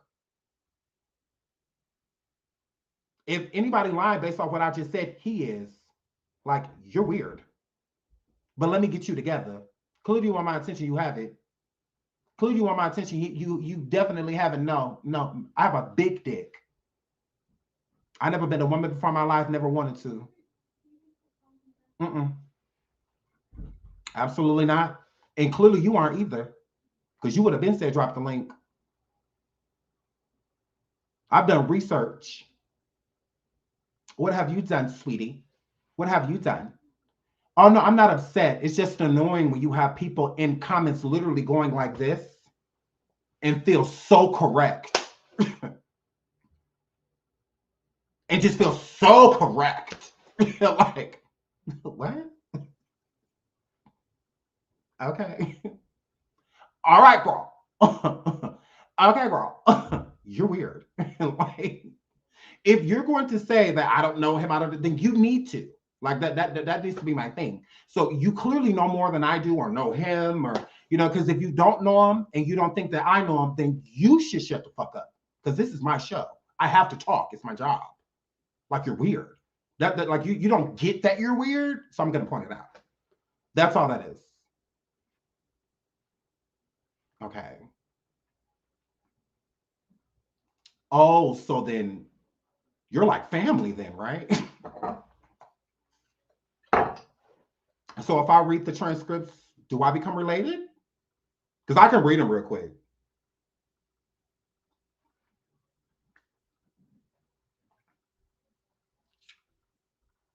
Help me help you. That's all. Help me help you. Help me help you. Help me help you. And you want me to block you? That's weird. Like you could just leave. I don't know. If I block you, it gives you a story. And make he blocked me because I disagree. No, you. So weird. Why would I have to block you? You could just leave. Oh, just get out of my life. Like that. That's all you have to do. I don't know you.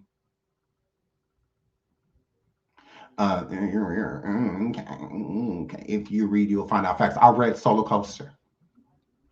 That was his book, his words. What the fuck do transcripts have to do with an autobiography? Which one outweighs what? R. Kelly's words or transcripts of him never talking? He didn't testify or nothing. So again, this is about Robert. So what are transcripts going to explain? Like, oh, you're weird.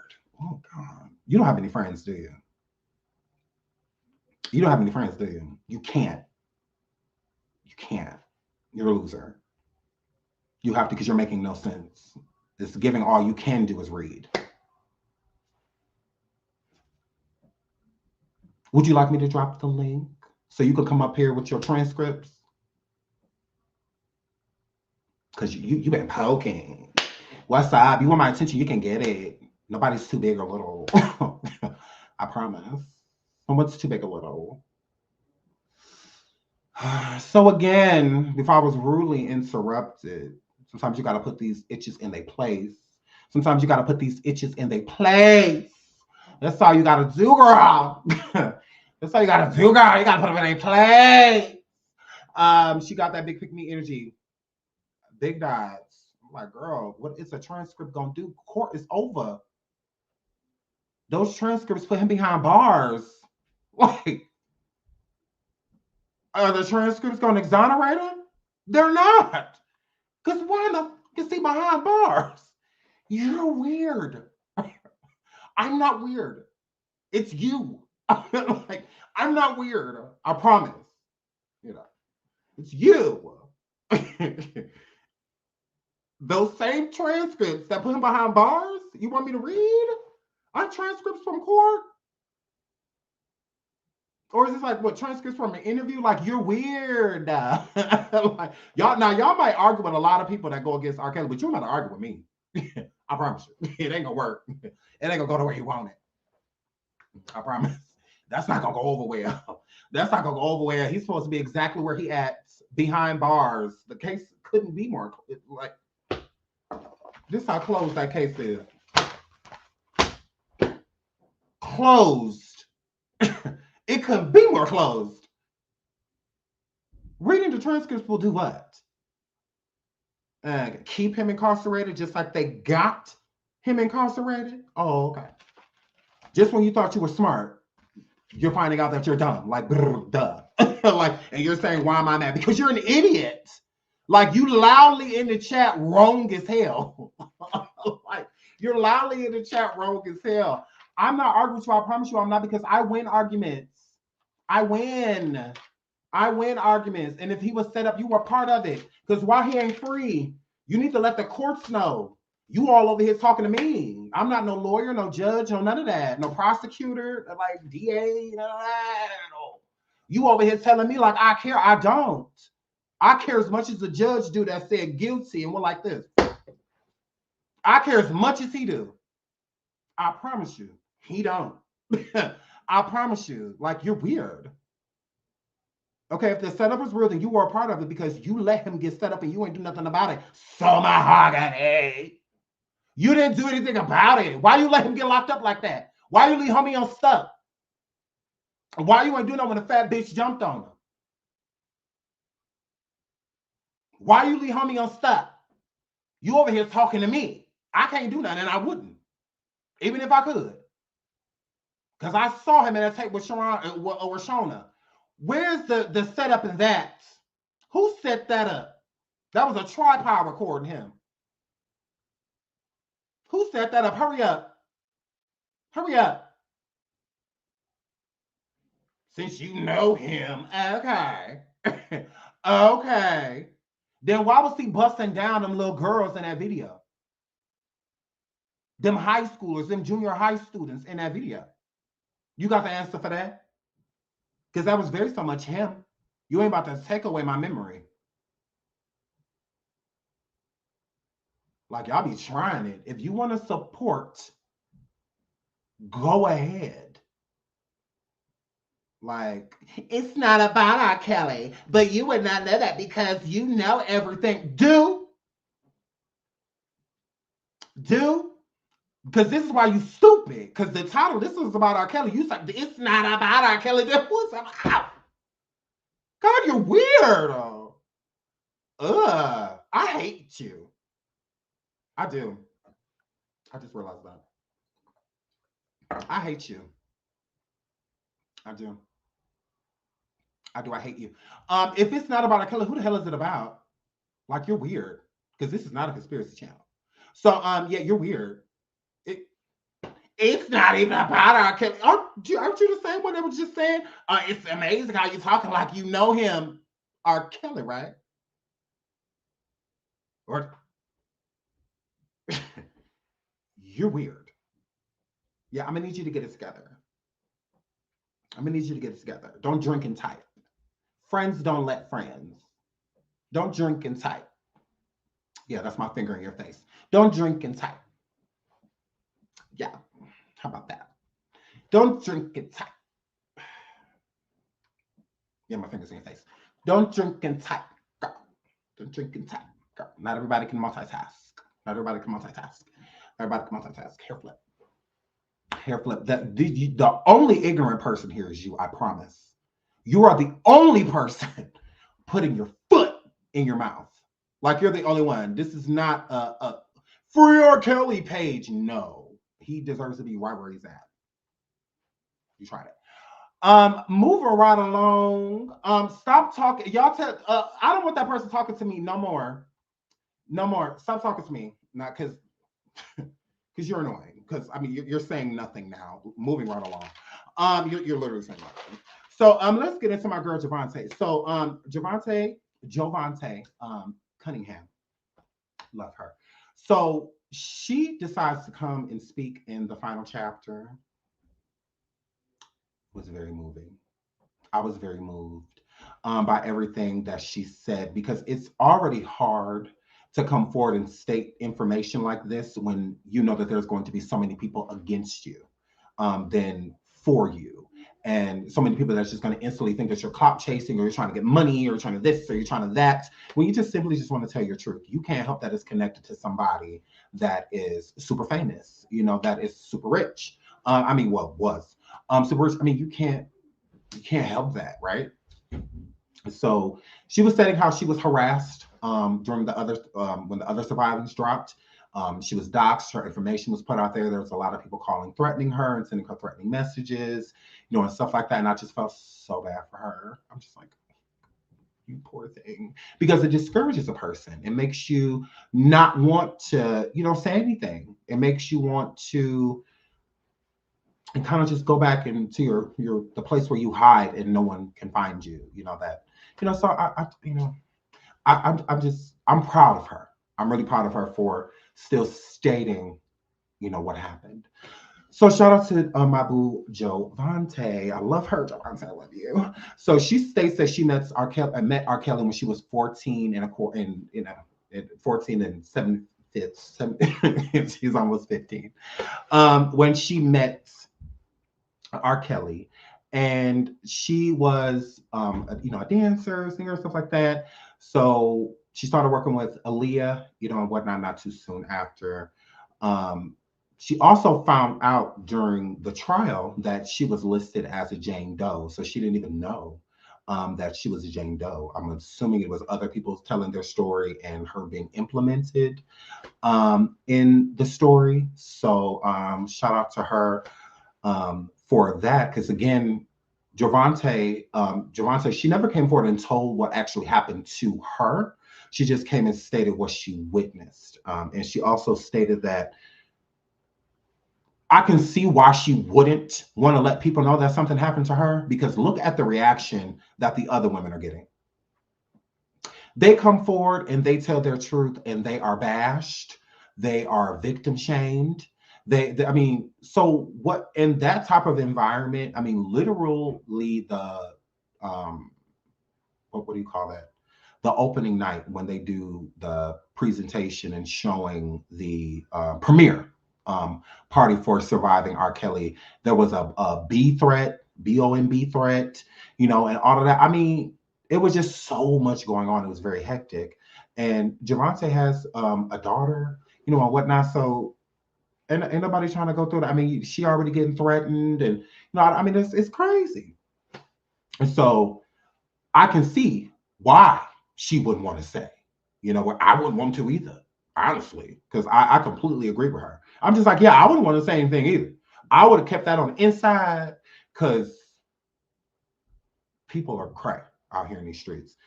So Javante testified, and she did not state which Jane Doe she was because there were multiple Jane Does. For her identity and to, you know, to stay anonymous, she didn't want to state that, which again, she's entitled to that. Not everybody that has had a traumatic thing happen to them wants to rehash it, wants to discuss it. Everybody wants to do that. Everybody feels comfortable. It's hard to get to that place because it's literally like because when you're suppressing something for so long, something that you don't want to think about, something you keep burying, when it's time to think of it, it can be so vivid, you know, literally to where the smell you smelled at the time, the place you may have been, the whatever, like, I mean, it could literally be traumatic all over again. That's why most people that have been, you know, essayed or M-worded or just taken advantage of, in general, try their hardest not to think of it. Like they want nothing to do with those thoughts. They try to bury them as deep as possible. And I feel that Javante not only did that for her, Javante, not only did she do that for her, she did it for her daughter, you know, for her family, you know, so to try to be as normal as possible, you know, to try to raise her child as normal, you know, as possible without all of the things that, you know, she went through, putting her child before herself, you know. So I feel like she's had to take the back burner, you know, a lot with this situation to where she can't tell her truth, you know, to where it's suffocating. You know, I feel like it can be suffocating when you can't say what you need to say because you will feel so much better. You feel so much relief, you know, getting it out. And I don't feel that Javante was given the proper environment, especially by the community, by the, you know, social media and whatnot, to feel safe, you know, and coming out saying so. With watching the women that she's been around and doing this Surviving series be bashed and, you know, all that, it's very, very, very, very a very hard situation, I'm sure. So I just super appreciated her telling her story because I could tell that it was hard.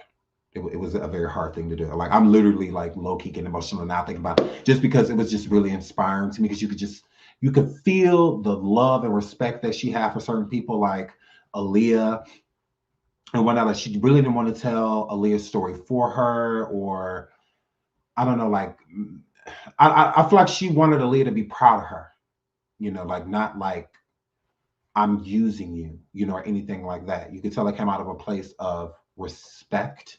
It didn't come from any like malice, you know, or like clout chasing or anything like that. So I just super appreciated that. And with her not wanting to say anything, you could tell even more. It's like an undeniable truth. It's like, you know what she's about to say. She's telling the truth because she doesn't even want to say it. Like she doesn't even want to say it. And not in a negative way. It's just, this holds a lot of weight, you know, on her in so many different levels. It's like saying it, I get relief. Not saying it, I feel like that person still. And a way for a victim to really, truly get out of that victim mentality and become and find strength in it is by expressing what happens, because you need to do something new. You need to do something other than what you were doing before. So if you were hiding it before, the only thing that's going to free you is letting it out. rather it's just to one person or rather to the world, but is letting it out because it's still bottled up. It's not just mentally coming to the realization that certain things happened. It's coming to the verbal, to actually say it, because you can realize something, but are you willing to say it? And she got the confidence, to be able to say it. So I just super commend her. Love her down. Shout out to Javante. She says, I have shared so much more from day one. I don't have control over what they release to the public. No, you absolutely do. And that's the thing too. It's with you telling your story, it's your story in your time. I don't give a good goddamn who does not believe any of the women that were on the Surviving R. Kelly docuseries. I don't care who doesn't believe them because they are entitled to their story. They're entitled to it. And we don't get to dictate it.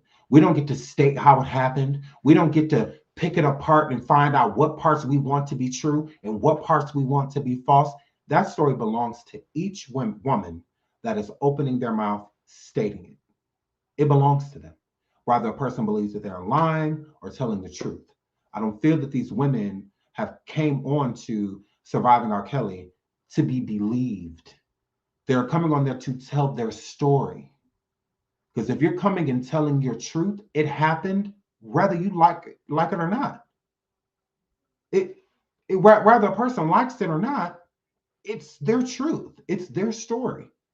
And people don't get to pick it apart and dissect it and tell her what's true about what she's saying and what's false. She was there. This is her perception on an event, on set events that happened in her life. So nobody gets to tell her any different besides somebody that was there. So if R. Kelly wants to come forward and say blah, blah, blah, or that, that's from his perception, from his perspective of events that went on that all of them were involved in. So that's that.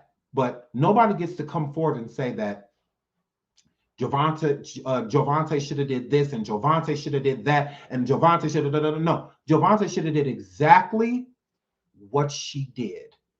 It's in her own time. I think it's very brave that these women have come forward and stated these things because they have gotten the justice that they have for so long wanted.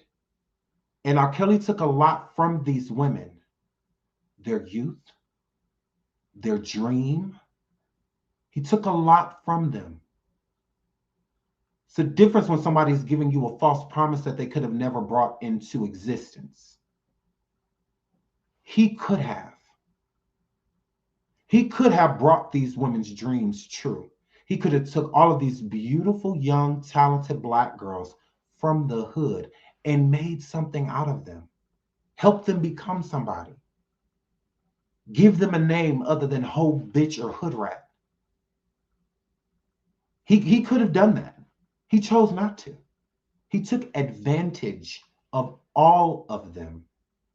None of these women were women to R. Kelly. They were props. They were items. Things. Those, that's.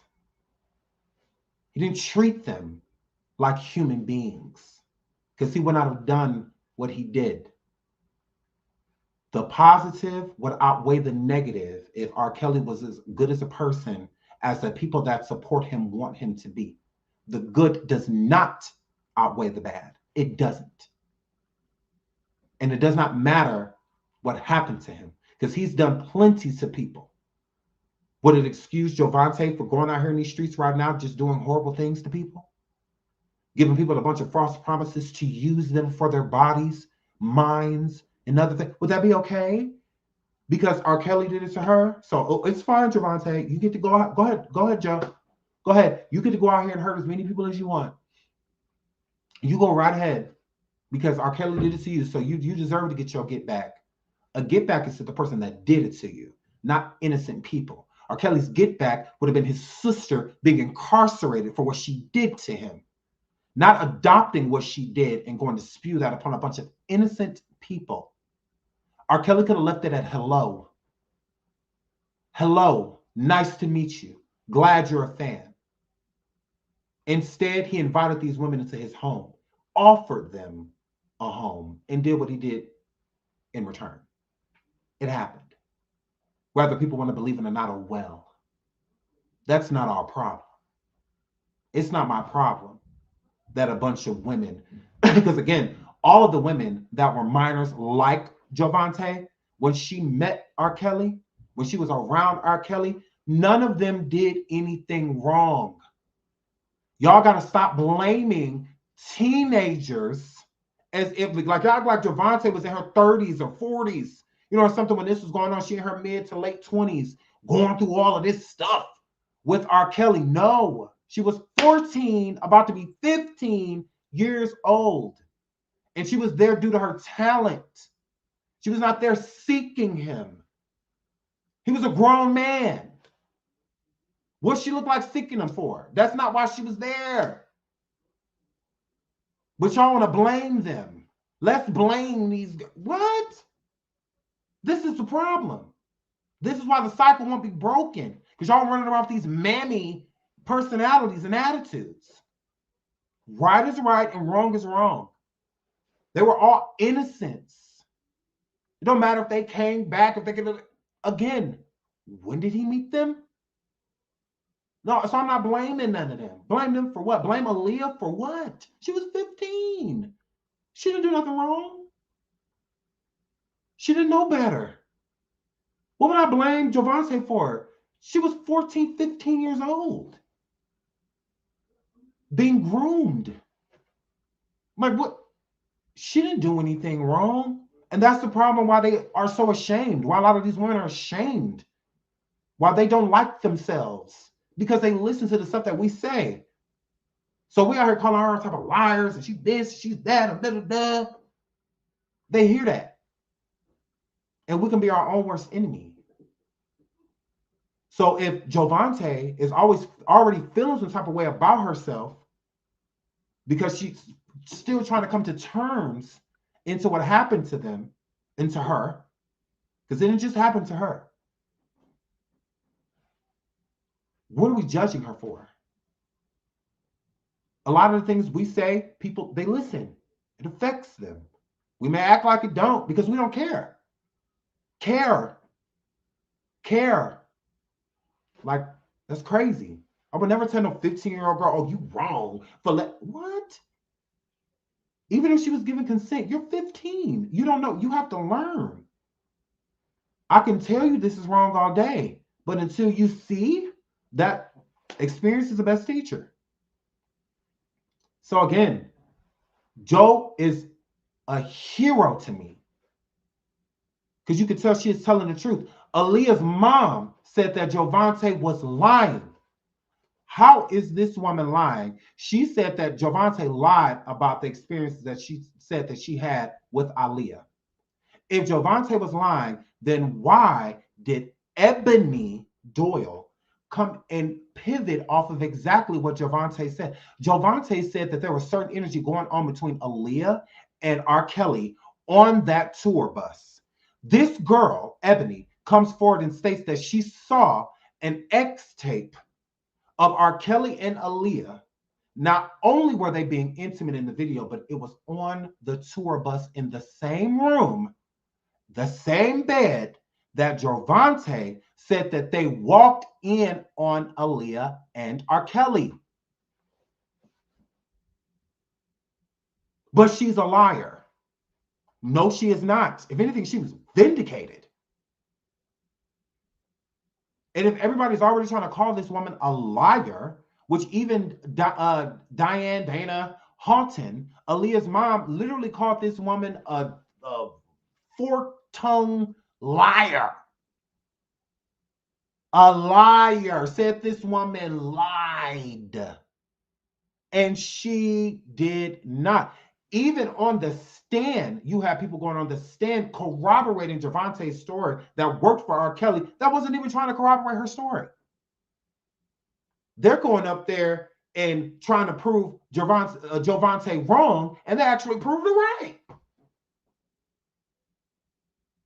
He subliminally agreed with everything this woman said without realizing it until he got off the stand. Like, are you kidding me? And then Dana, Aaliyah's mom, comes forward and says that this woman is lying for Ebony to come in the final chapter and put the nail in the coffin. And said, not only did I see Aaliyah on tape, it was in the same place Jovante stated that she accidentally walked in on R. Kelly and Aaliyah being sexual. But this woman is a liar. No, she's telling the truth. Like, I'm not about to just force people to be liars. Like, no, it's been proven multiple times. It's like, are you going to pay attention, or do you just want to go against these women? Because if your mind is already made up, then your mind is already made up. You're not going to even be willing to hear anything out that these women are stating, just because your mind is already made up. So it's like, and Aaliyah's mom is a compulsive liar, and she's a bad person.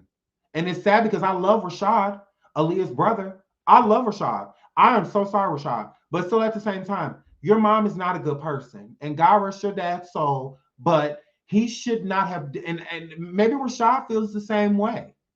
Maybe Rashad feels that his mom should not have protected R. Kelly. And because again, Aaliyah was the key. Aaliyah was the key. Even when Jovante went to court, one of her witnesses, ooh, what did I say? Ooh, I wrote a note. Ooh, I said, ooh, that is T. Where is it? Where is it? Where is it?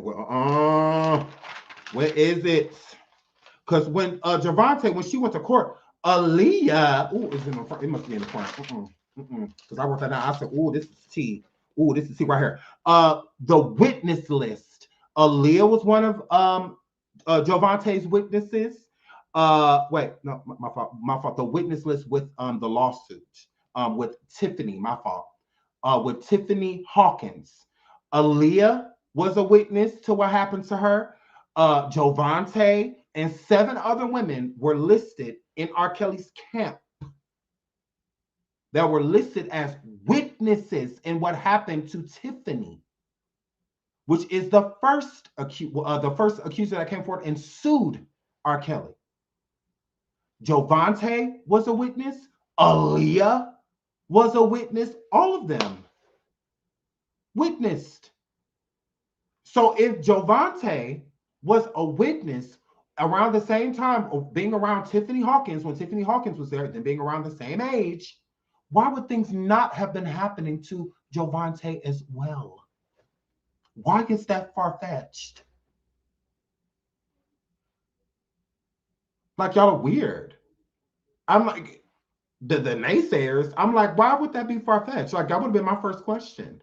Well, is Jovante and the other seven women on the list, are they involved as well? Have things happened to them as well? That's going to be my, especially if they witnessing certain things happen to Tiffany, that means that they were present. So did something happen to y'all too? Or did he just skip over all of y'all? Like crazy. Like, why would Tiffany list Jovante as a witness if she ain't seen nothing, if she ain't know nothing? And did the same thing with Aaliyah. But okay, alrighty. Like, I just find that crazy. Hold on. I just find that crazy. Ugh. But and then when the trial was going on, Jovante had just lost her father.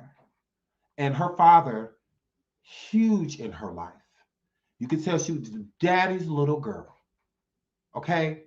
And he was someone that she trusts, someone that she looked to, a source of strength for her. You know, when you're going through something and somebody you can call, you know, that they undyingly have your back, like no matter what, they're going to ride for and with you. Jovante's father, from what I'm gathering from what she said, he knew snippets of what went on. He didn't know the story in its entirety. And with a lot of victims, they do not tell especially people really close to them, like mother, father, grandpa, people that they know is going to be hurt by the information, it's harder to tell them, you know, what happened, because you know how much they care about you and you don't want them to worry, or, you know, it's just a lot of reasons why one may not go into detail. And if you haven't came to fully to terms with what has happened yourself, it's hard to explain something you're still trying to understand. And with having no closure, you know, or anything like that, it's harder to, you know. So for R. Kelly to finally have to pay for the things that he's done to a lot of people, and again, a lot of things that R. Kelly did was morally wrong, you know, not just criminal.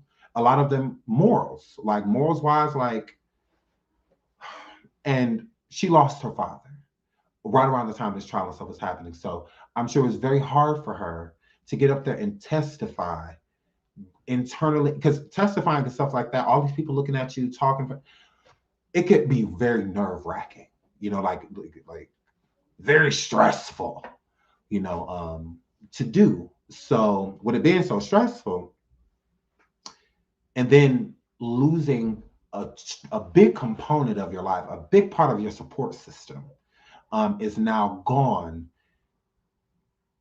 I commend her, you know, because that would have been very hard to do without having to, because you need a support team, you know, around you doing something like this.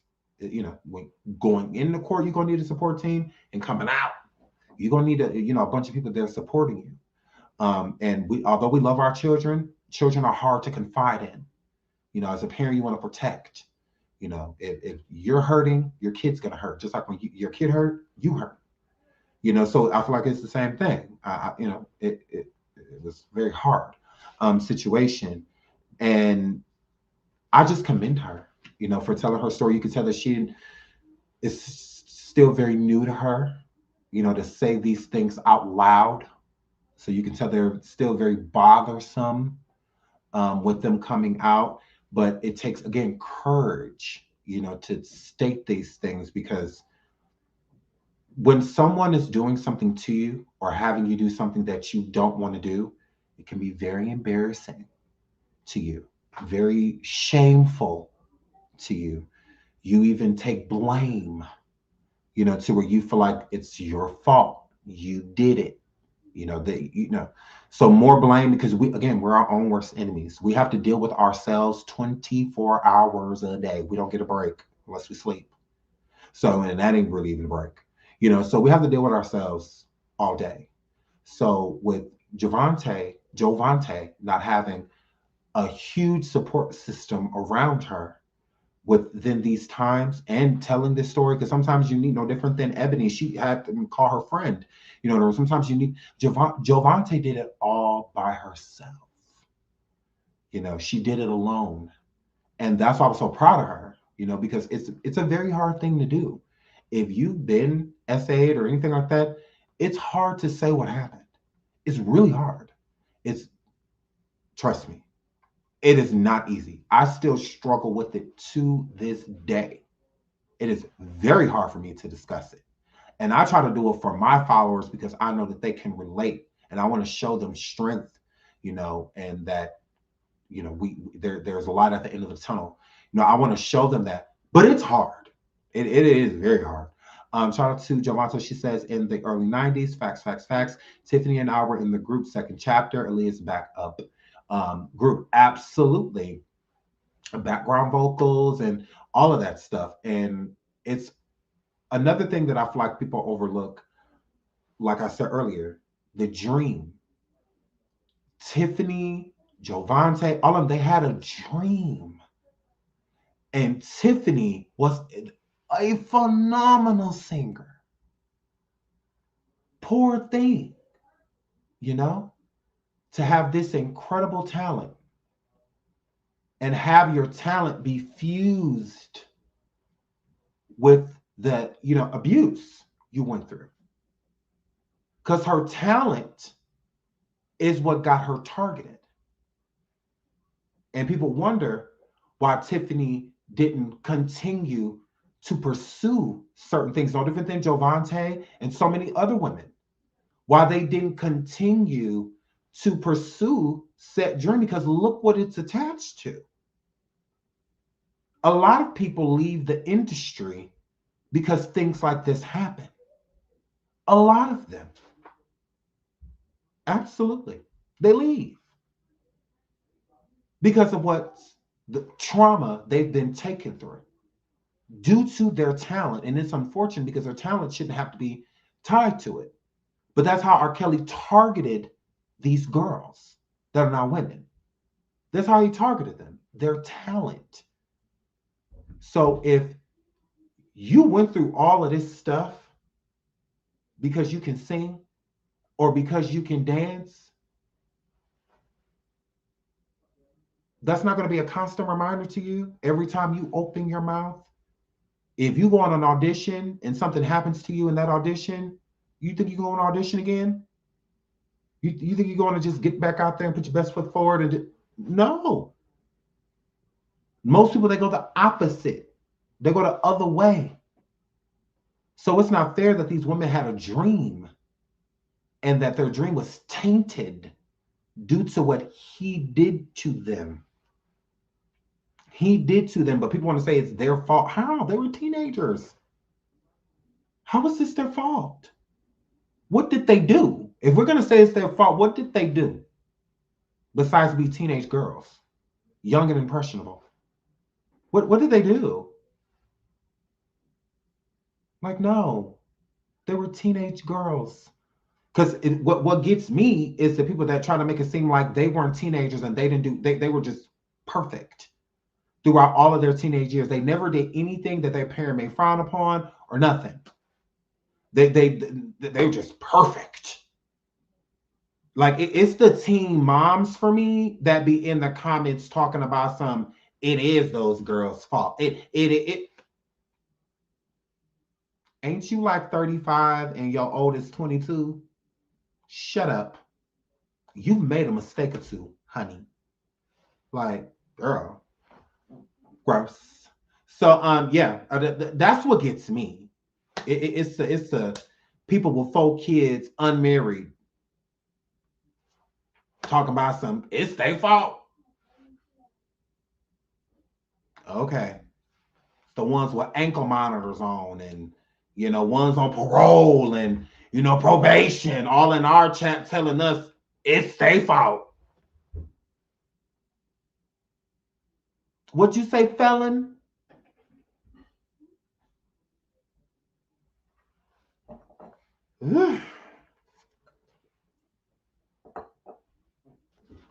Just saying, because I know I cut up when I was a teenager.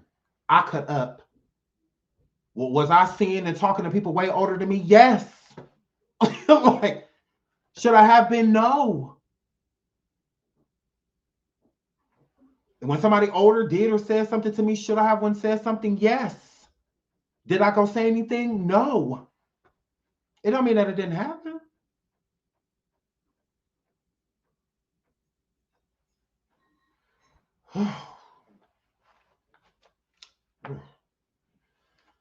Girl, I'm getting hot. I'm getting annoyed. Girl. Well, I was a mess. Like I can tell you some stories. Like I was a mess. I had plenty of friends that were even my older brothers and cousins and stuff like that. It'd be like friends that I was hanging out with that was my age. And maybe, they shouldn't have been talking to people that was around me and stuff that they shouldn't have been, but they were. Like, it was definitely happening. Like, but did we go and tell? No. Did we call the police? No. Did we go tell their parents? No. Absolutely not. I know so many people that didn't lose their V cards and stuff to people in high school. They in high school, but you ain't sleep with nobody here. You sleep with somebody, but they don't go here. They already graduated. Like a lot of us doing the most. When we were coming up, it's still now. It's plenty of kids right now. 14, 15-year-olds sneaking on apps and stuff. And that was worse. At least with us, we had to get out there in the public in order to meet somebody. Now you can do it right at the palm of your hand. You can do it. It's plenty of girls and boys and stuff on these apps and stuff that's, 12, 13 years old, but on there talking about some 19 at 20 in pictures and, and only 14 years old, 15 years old, 16 years old. But out here on apps talking to grown men.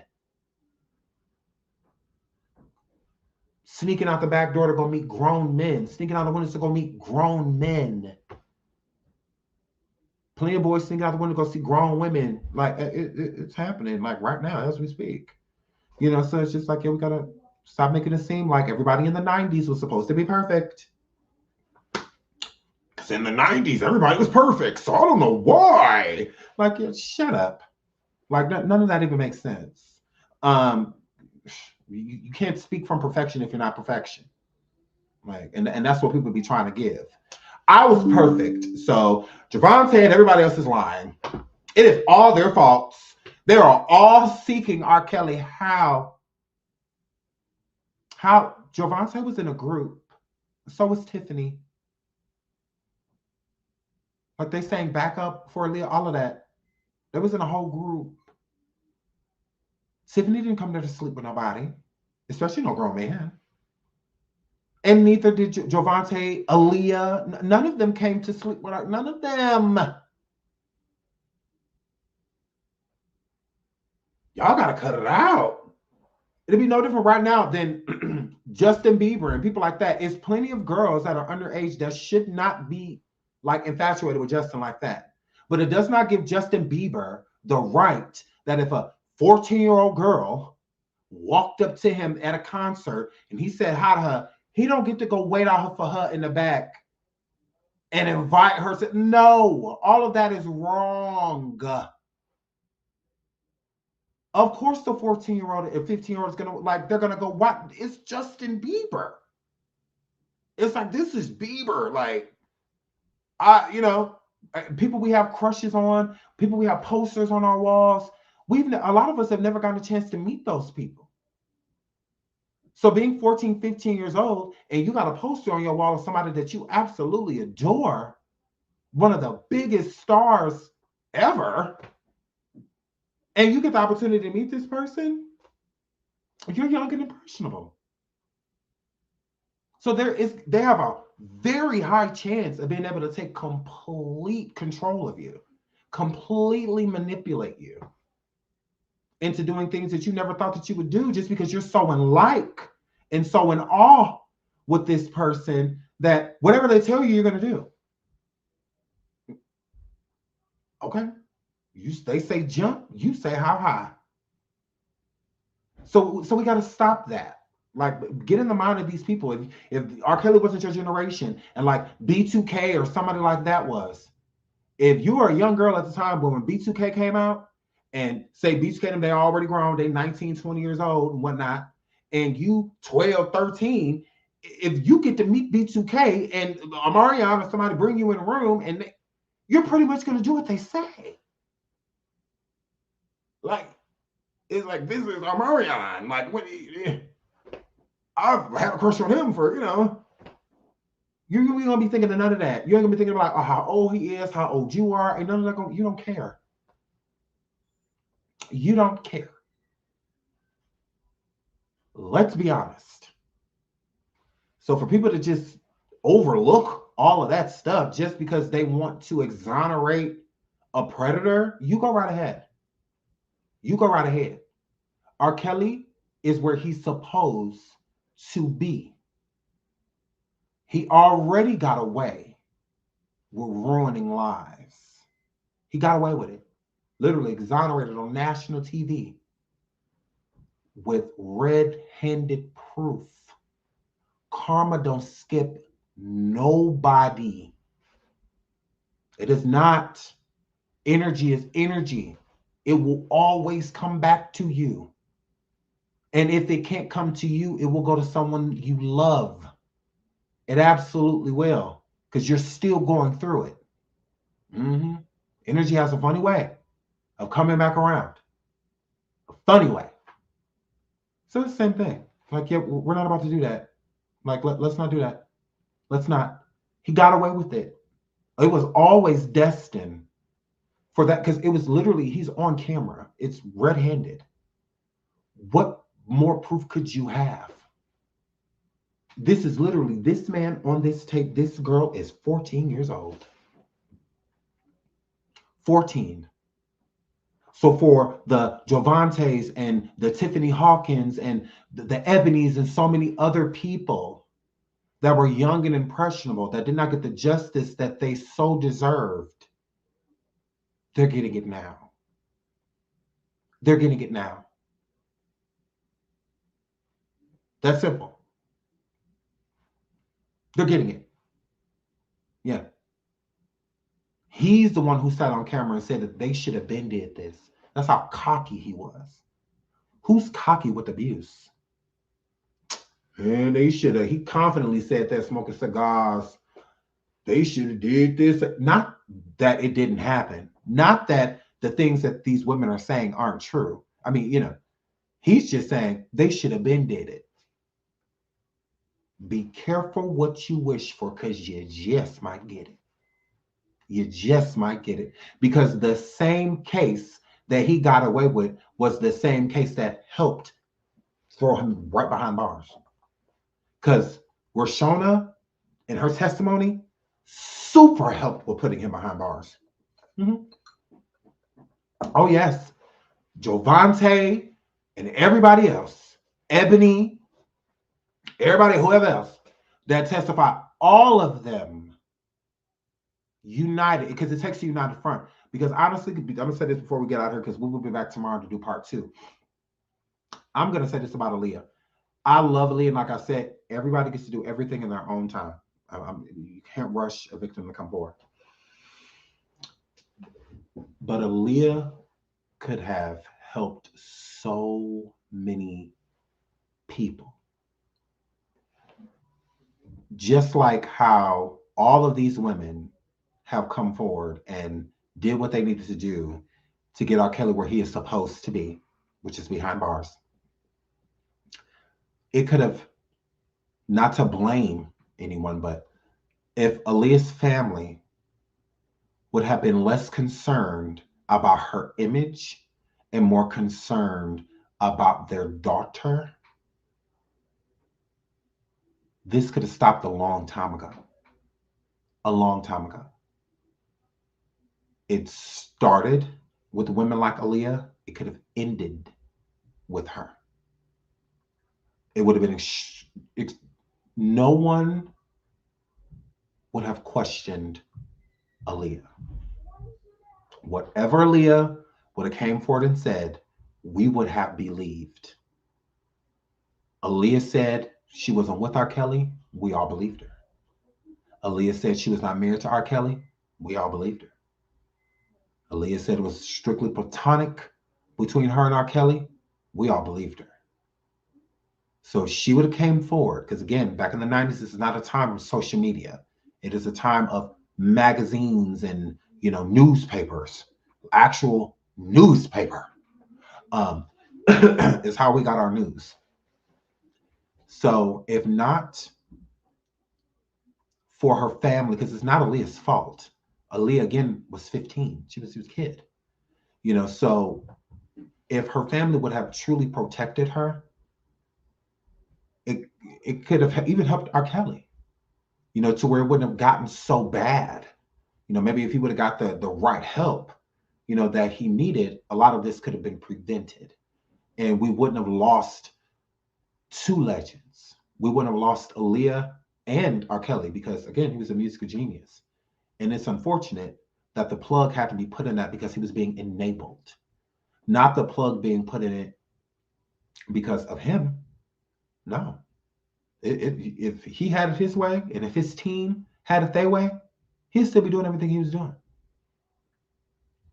He'd still be doing everything he was doing, and they would still be right there enabling the process. They enabled him because they were being paid to. When the payments stopped coming in, that's when a lot of the enablers no longer wanted to do it, because only he was reaping the benefits. So why should I go out here and risk my freedom looking for minors and stuff like that for you, if I ain't gonna get paid for it, if my family gonna be out here starving, if my family gonna be this, I ain't getting nothing out of this. So what I need, that's when people started blowing the whistle. That's not a true whistleblower. A whistleblower is someone, you see something, say something. You see something, say something. They all chose not to. They didn't want to say anything until they felt like they had to, when pockets started to feel a little empty. Even R. Kelly's own brothers. Which shout out to Jovante for also stating that both of R. Kelly's brothers knew. Carrie and the other one. And I believe her because Carrie needs to stop. Carrie Kelly had a whole baby by a 17-year-old woman. Like, your baby mama was 17. He was well into his late 20s, early 30s. Like, your baby mama was 17. And so you trying to make it seem like you I believe Jovante when she says that, because that makes complete sense. So you sitting there having a baby by a 17-year-old, but you trying to make it seem like your brother got a problem, then what do you call what you have? What does Carrie call what he has? Because you had a baby by a 17-year-old.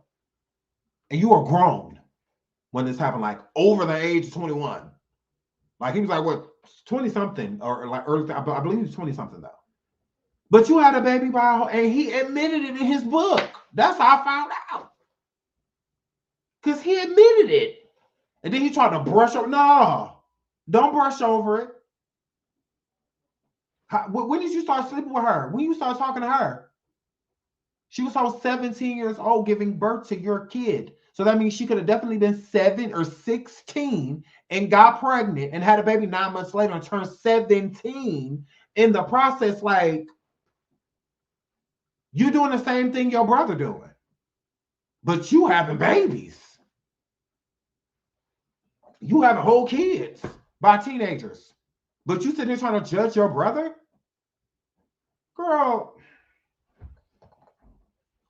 And we're bringing all that tea in part 2, because we're going to get into some more of that. We're going to get into Tiffany Hawk. We're going to break down, because this is just episode 1, and we ain't fully through the whole episode, because there's still a little bit more that we're going to talk to. But still, that's what I'm saying. I'm like, these women are not lying. Like, what? No, don't get me wrong. There's some people that may have fabricated some things straight. Okay, and we're going to get into that too. But still, that doesn't X away the truth tellers.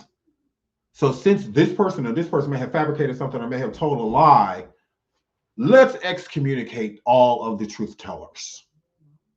Everybody else that told the truth, they're lying now as well. No, they're not. Y'all tried it.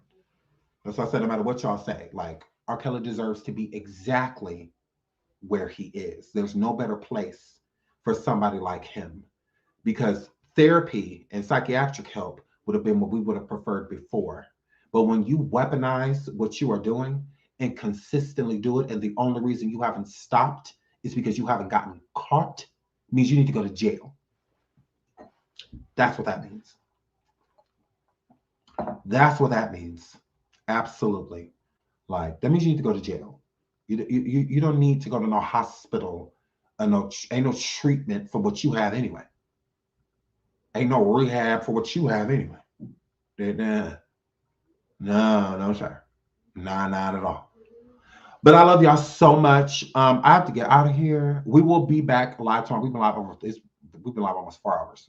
Y'all know, like the lives being crazy long, because for the people that's watching, they'll play back. So because I know y'all got a live, and I'm gonna be like, ooh, Sean, 4 hours, Lord. So I love y'all. But it was worth it, because it's a lot of information. So it was totally worth it. But we'll be back tomorrow, probably again 4 hours. And then we only do episode 2, because I like to break things down. So but yes, we will be back tomorrow. Anybody that wants to come over here and troll us, you're invited. Come right on over. I am going to give my honest, unbiased opinion about what I viewed. I'm not going to sugarcoat anything, because you like the song I Believe I Could Fly. So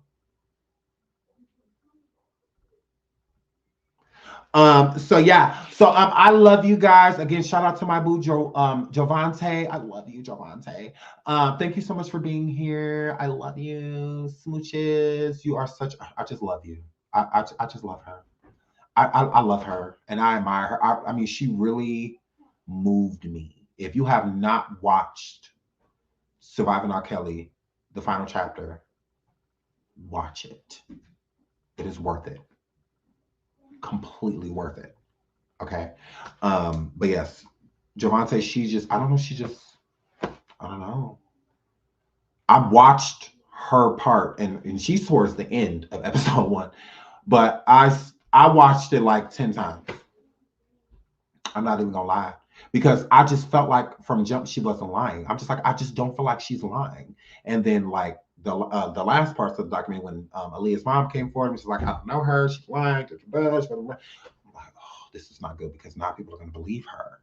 And Aaliyah's mom is a liar. I'm like, she's a big liar, you know. So I'm just, but I'm so glad that Javante was who I thought she was, a truth teller, because she was definitely vindicated in episode 1 alone. She super vindicated in everything that she said. So I was very grateful, especially Ebony Doyle for coming on, because she came in perfect timing. And I noticed in the documentary that they didn't even put 2 and 2 together. They didn't even say that, because they could have said that, because Aaliyah's mom said that Javante was lying about that incident that she said that she had witnessed with R. Kelly, and Aaliyah and Ebony said not only was Javante telling the truth, which she didn't say it, but she is telling the truth. But not only was Javante telling the truth, but she saw it on video. And the same place Javante says she accidentally walked in. I'm like, girl. I'm like, I knew she was telling the truth. I knew Javante was telling the truth. I knew it. So yeah, that made me feel good, because I'm just like, I need her to be telling the truth. Like, because I believe in her. I'm like, so I need her to be being honest. And she was, so that made me feel good. But RIP to Aaliyah. Y'all know I love Aaliyah down. Huge fan. But I have to get out of here again. So I will see y'all tomorrow. Thank y'all for joining me. Thank you for all the super chats and super stickers and all that good stuff. I will see y'all tomorrow until the next show.